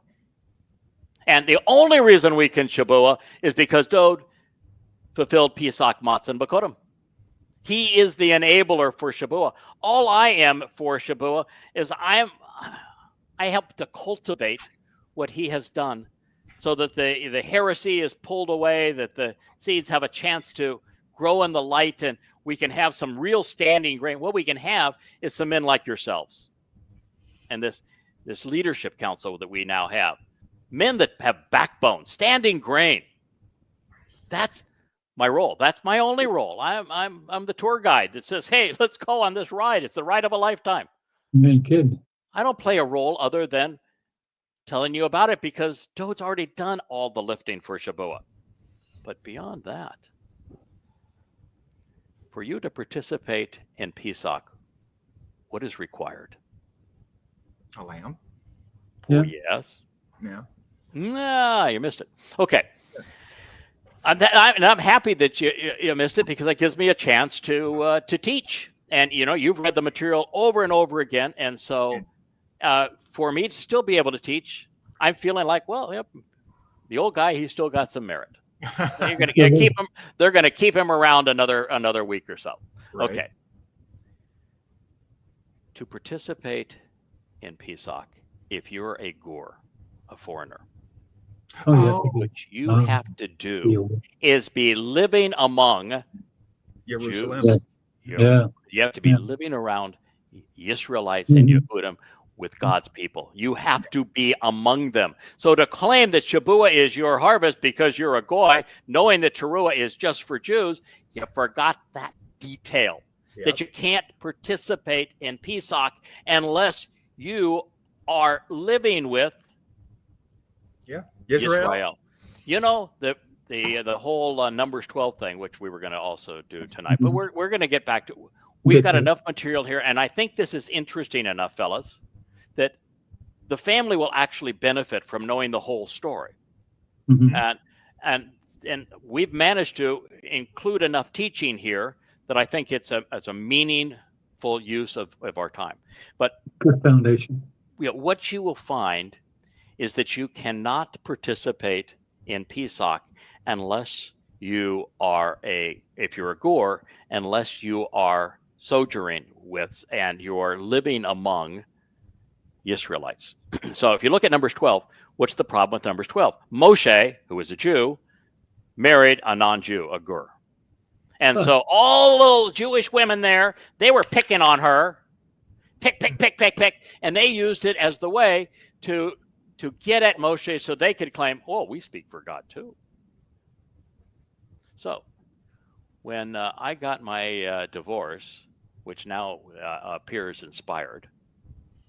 And Yahweh introduced Leah to me. What ethnicity is Leah? She's Yehuda. Yeah, she is. And so what is the requirement for, if you're going to play the game straight, what is the requirement for the Nakri, who is an observant foreigner, for him to participate in this thing? What must he do? Live among them. Be among Israel. You have to have Yahweh saw fit to check that little box and that detail. And so the goyim of the hive are picking on Leah, just like the Jews picked on Moshe's wife. Wow. And he had to have a Gur wife because the Torah, while it's revealed through the children of Israel, also applies to the Gur, the foreigners. And so that is why he had to have a foreigner living among them that had a special place, because we're invited into the same covenant, just as you can't participate in Pesach unless you're living among Yehudim and Yisrael. And so Yahweh did the opposite for me, because we're in the opposite positions as this all plays out, and he provided Yisrael for me. Mm-hmm. And so this big plan, Shabbat is our harvest. Not so much. Plus the fact, I didn't do anything for it. It's all Dode, and I've made that very clear. It's every aspect of our ability to participate in Pesach is because of what Dode has done, and we're going to stand based upon what he has done for us. I'm still the conductor. Mm-hmm. Guess who I'm not going to allow? I'm going to tell you these people and what they have done to what Yahweh is trying to achieve through our collaborative effort, and what they have done to demean that, to slander it, what they have said to degrade all of this work that we have put together again. Do you think that Yahweh wants to spend his eternity with people who would do that? No. Really don't. So guess who excluded themselves twice over from their harvest? Now, one of the things we were going to do is also explain.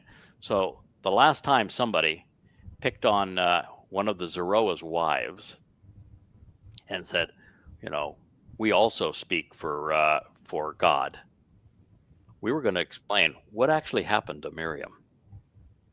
And we will do that on our next family hour. Guys, is it all right with you if we rejoin this? Because, we have 78 pages of material to go through, and we've gone through exactly 0 of them. We ain't got to from yet. Right. Yeah. We'll get some feedback too from the family as to how they responded. This is good stuff. There is also the possibility that we can do this a different way. And the different way would be that we do segments on this, 3 or 4 more programs, but we don't do them on Family Hour. We do them at another time. So there is the way that we can do that as well. Now I'm looking over at my screen, and I can see you guys there, Kevin on the top and Kirk, you on the bottom.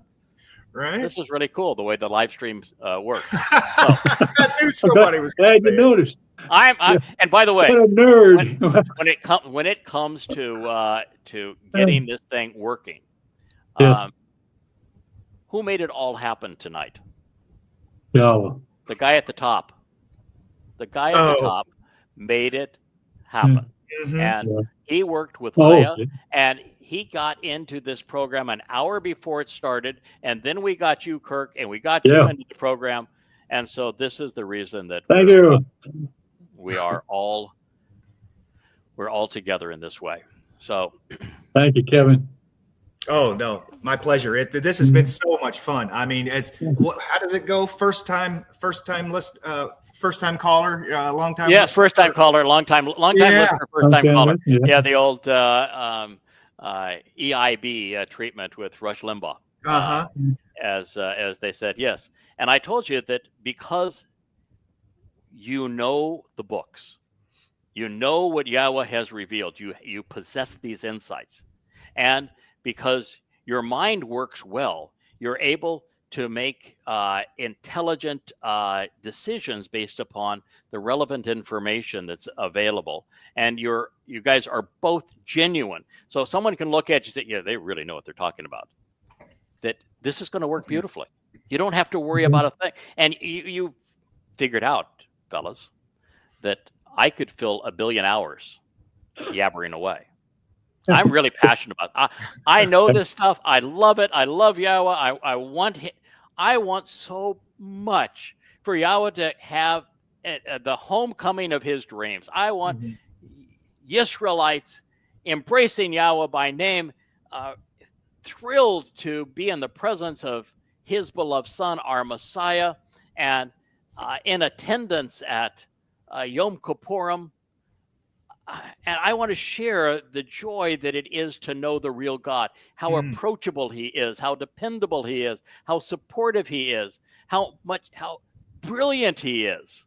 And so, yeah, I could yabber away I'm going to try to do it. We're going to see if we can yabber away for between now and Shabbat. That's that is our mission. So, one of the funny things about this whole thing too is that they've all decided they don't need no stinking Adam of Parah. That's part of their little deal. We don't need no Adam of Parah. Well, they wouldn't if they were going to be on the Shabbat harvest, but they're not going to be. And the reason they're calling Shabbat their harvest is because one of the things I figured out, and they just hated it. I got so many irritated letters over this.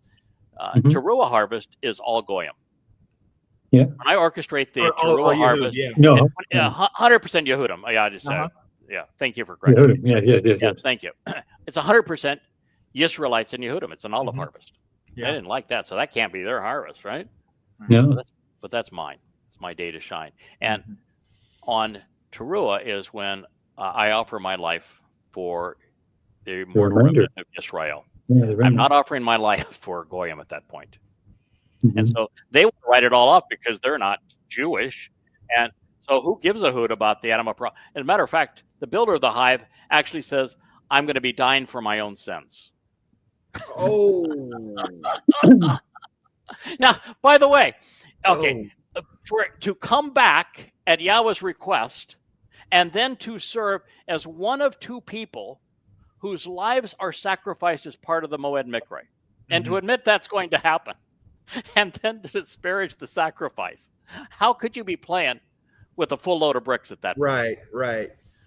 I mean, there's only two people in human history who have been asked or volunteered to serve to make a sacrifice of themselves to fulfill a Moed Mikre, and I'm one of the two, and I'm making my sacrifice to save the mortal remnant of Yisrael, so they're prepared to not only to greet Dod and Yahweh, but that this adulterous woman of Israel is prepared to be betrothed to their king.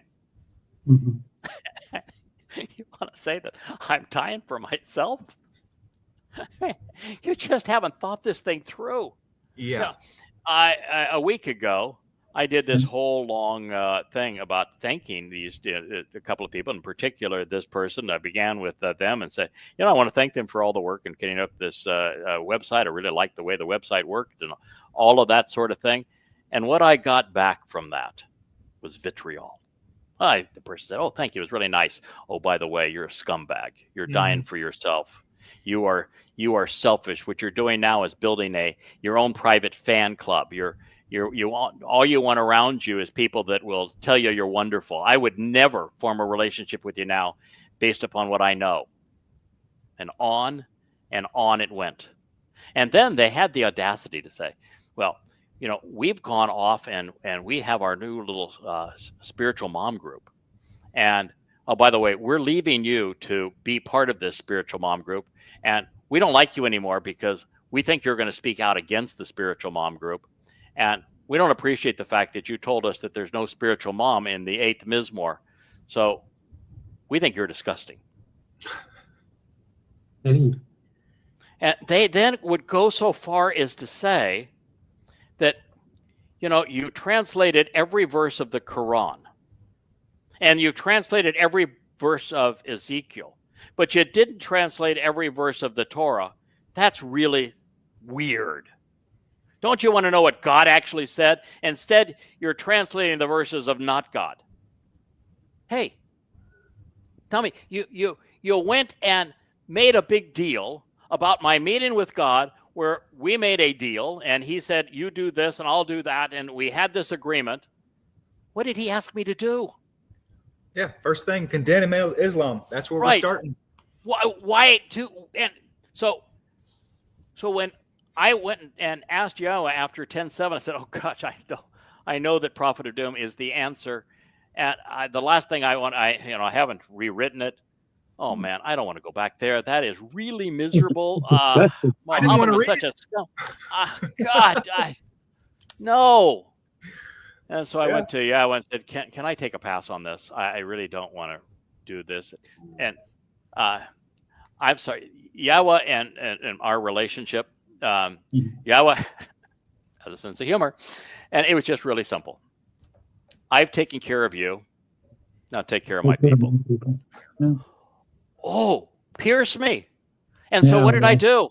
I did the best job I am capable of doing, a better job than anyone in human history, by the way, at presenting the entirety of the Quran in chronological order, revealed its actual meaning, because now I understand the Hebrew terms. I understand exactly what Satan's game is. And I wrote this where the 5th volume actually tells people what they were counterfeiting.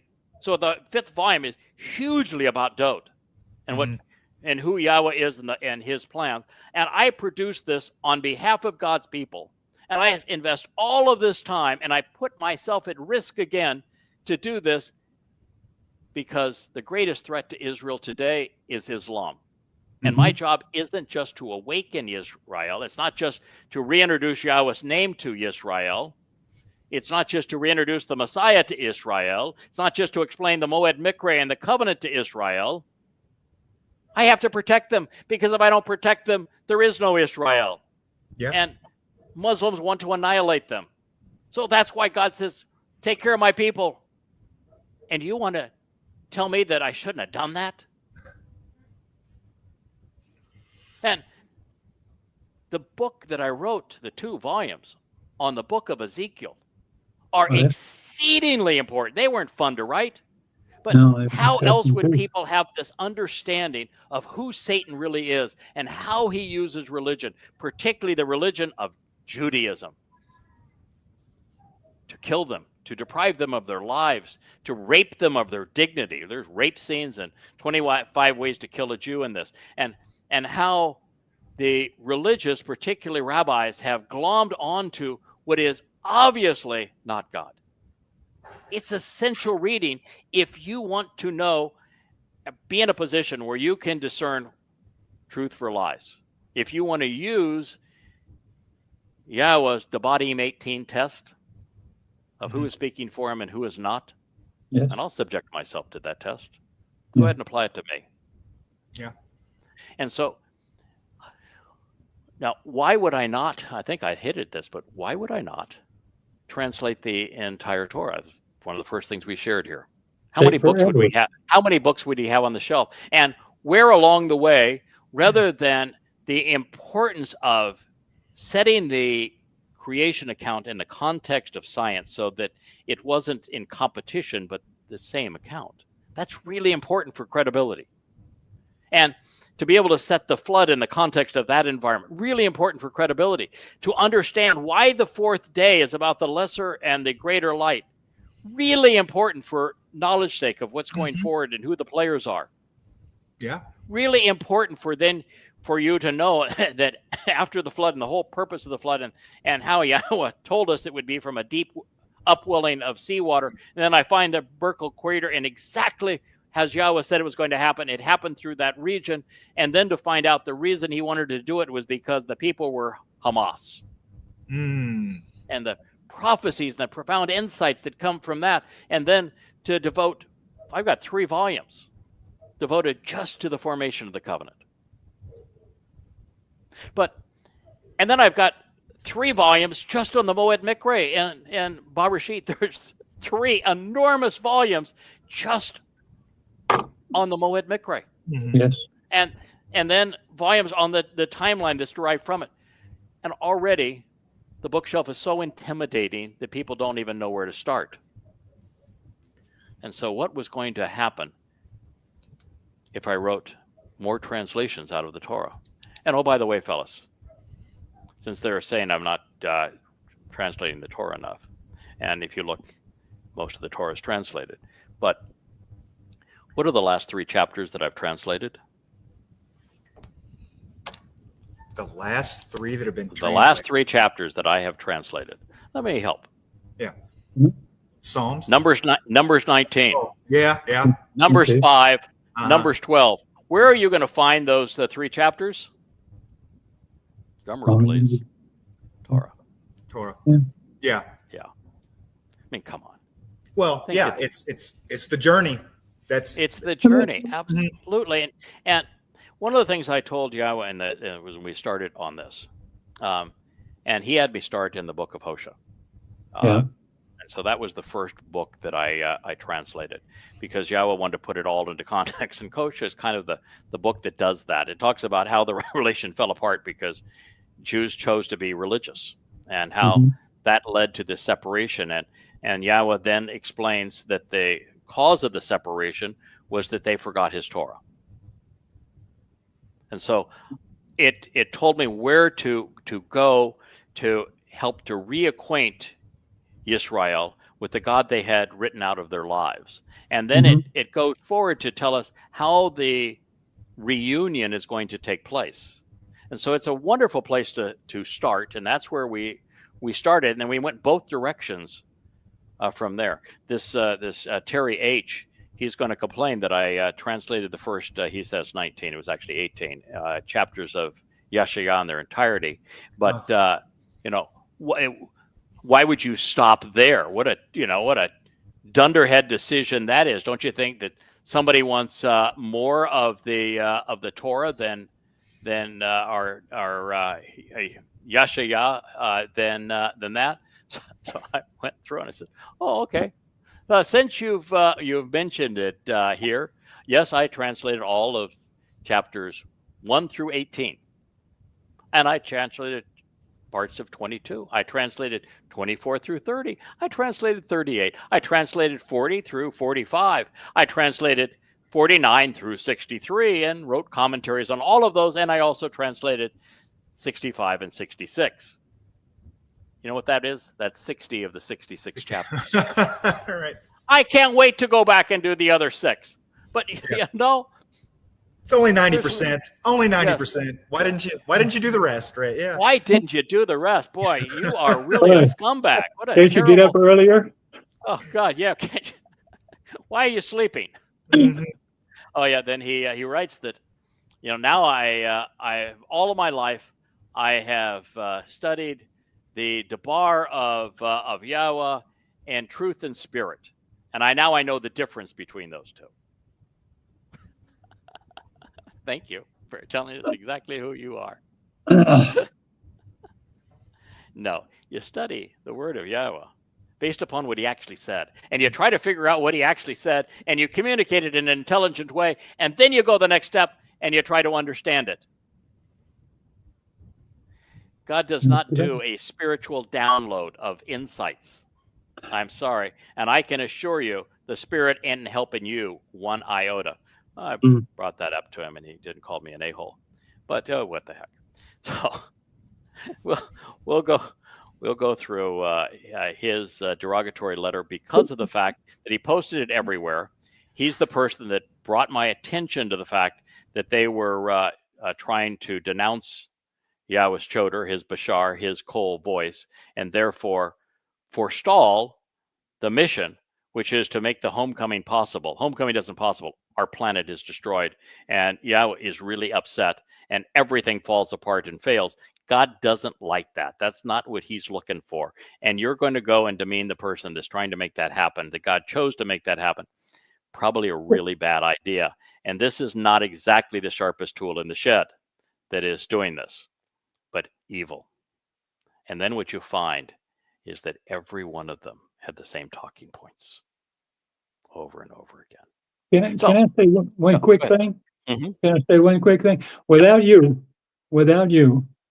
I would not have known about the Moed Mikra. I would not have known Yahweh's name. I wouldn't have known the mitzvah or the benefits of the mitzvah, as well as the terms and conditions. I wouldn't have understood really how to use the Dead Sea Scrolls. I wouldn't know how to translate. I wouldn't have known anything about pictographs. Neither would they. They don't know anything that didn't come from you that was right. Correct. So cut it out. Just cut it out. My advice for them is to go dark. Now, they took down their sites a couple of nights ago. They went dark, but they didn't go dark because they were having an Aaron moment and said, boy, we were really stupid. We ought to stop this before we end up sending our own selves to Sheol. This is really stupid.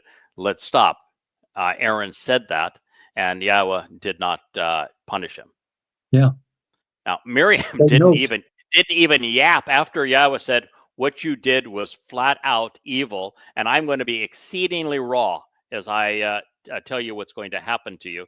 And she was never forgiven, because when you read into and I had it laid out here for us to actually go into, you go into our last mention in Debatim, and it is really bad. I was talking about divorce and about plagues and about disease and about sending people away. And Moshe says, well, the example of that, Miriam.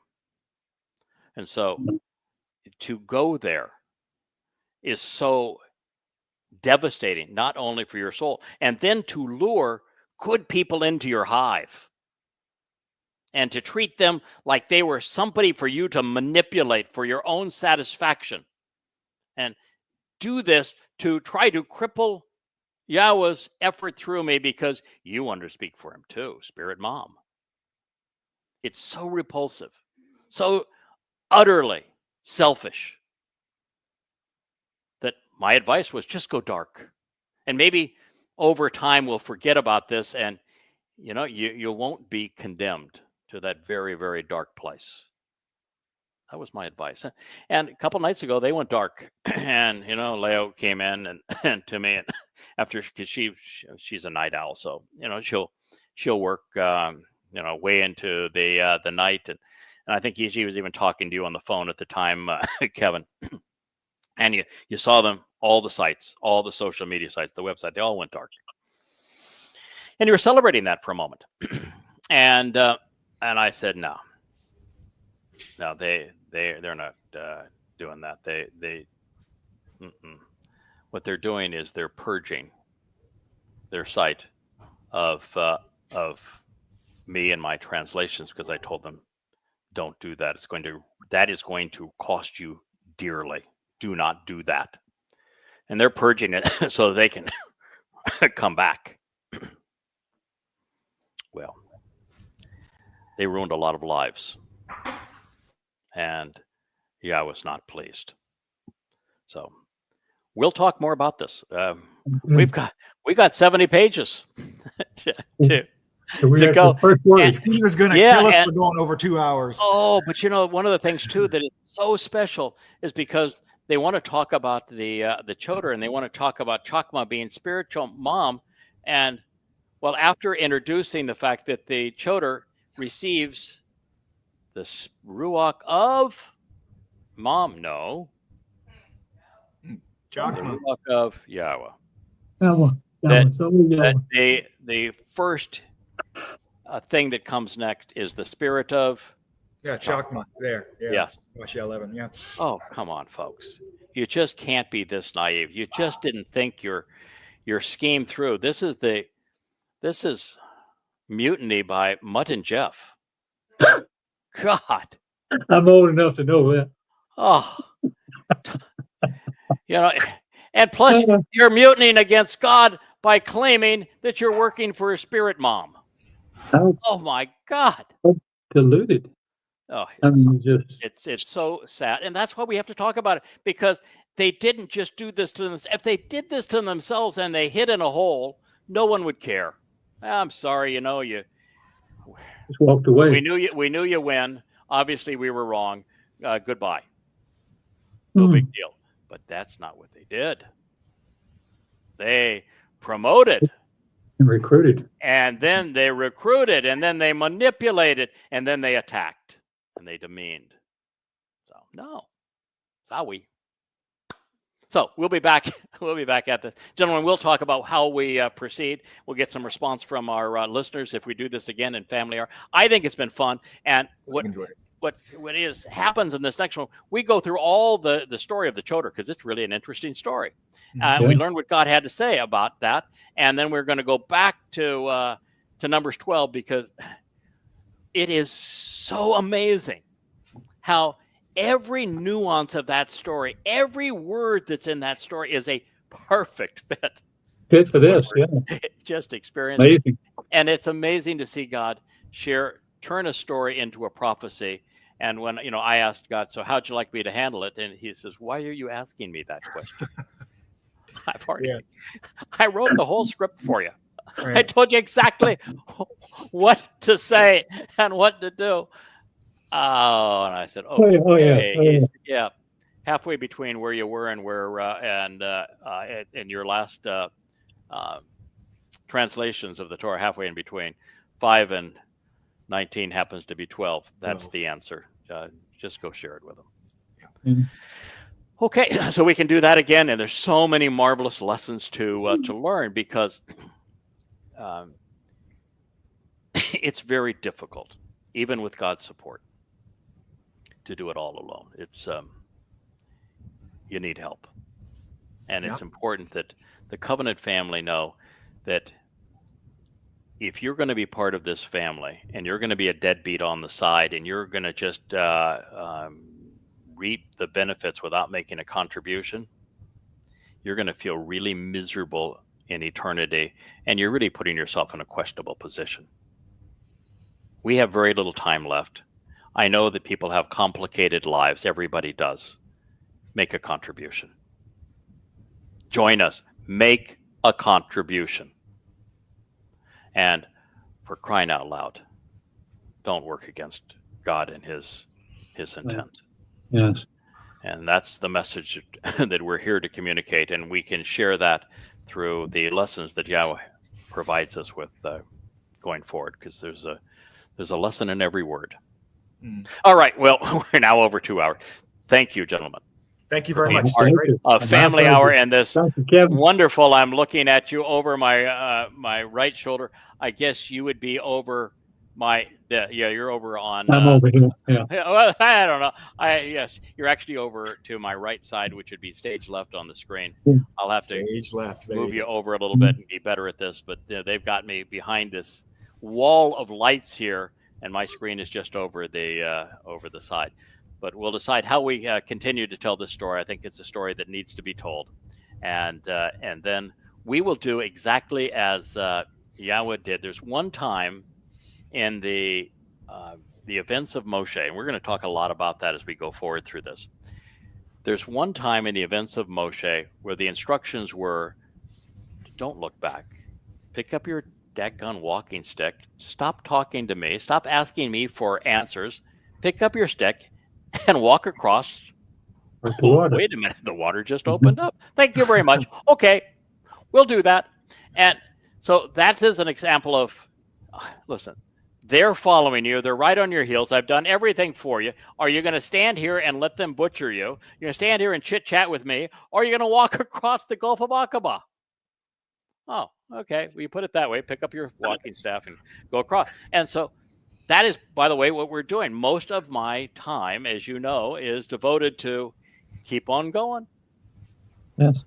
But there's lots of times, and far more times, where, for example, when Moshe was up receiving the 10 statements for the first time and getting this, all this marvelous information that would be part of the Torah from Yahweh, and he comes down, and Aaron and the gang are making a golden calf. And so what did he do? So Moshe said, oh, well, bygones be bygones. God is merciful and forgiving. I forgive you. God forgives you. Kumbaya. It's all going to be just fine. Let's just all get along and not have a conflict here. Was that the response? No. I wiped them out. But he broke the daggone tablets. He was so angry. He broke the tablet. He scolded them. And by the way, what was Yahweh's response? Hey, Moshe, come on. You've got to be a people person here. You can't, be all angry and everything. It's a bad look. I even had one guy on Facebook says, he's just way too over the top. You think Moshe wasn't over the top? I mean, I'm not throwing my laptop and my computer and my keyboard, against the camera. He broke the daggone tablets. Okay, right. And what did Yahweh do? Say, listen, Moshe, not only you stepped out of line here, but I'm going to forgive him. Come on. No, Yahweh. The line in the sand. Yahweh killed him. He had the earth heat to swallow them. Into the pit. Into the pit. Mm-hmm. Yeah. And then Yahweh brought Moshe back up and said, okay, I'll get you another set. Full speed ahead again. And incident after incident after incident we'll examine what happens when you run up against naysayers, when you run up against those who are working against Yahweh's interest. How does Yahweh respond when people work against his interests and demean? And that happened all the time. And they demeaned his chosen implement through whom he was communicating his message. We'll talk about that. And you can decide whether or not what we're doing here conforms with what Yahweh's instruction is all about. All right. So thank you, gentlemen, for participating. Shabbat Shalom. Wonderful use of Family Hour. It's been so much more fun to, and I think informative, to do this collectively as a family. We look forward to being with you. We'll be with you again tomorrow. We'll do a marvelous blog again tomorrow. And we thank you for listening. Thank you for inviting us into your home. Thank you for listening to Yahweh tell you his story, for him to reintroduce himself to you, for him to share the marvelous contributions that his son has made. We wish you a wonderful Shabbat. Good night. May Yah bless. Yeah. Shabbat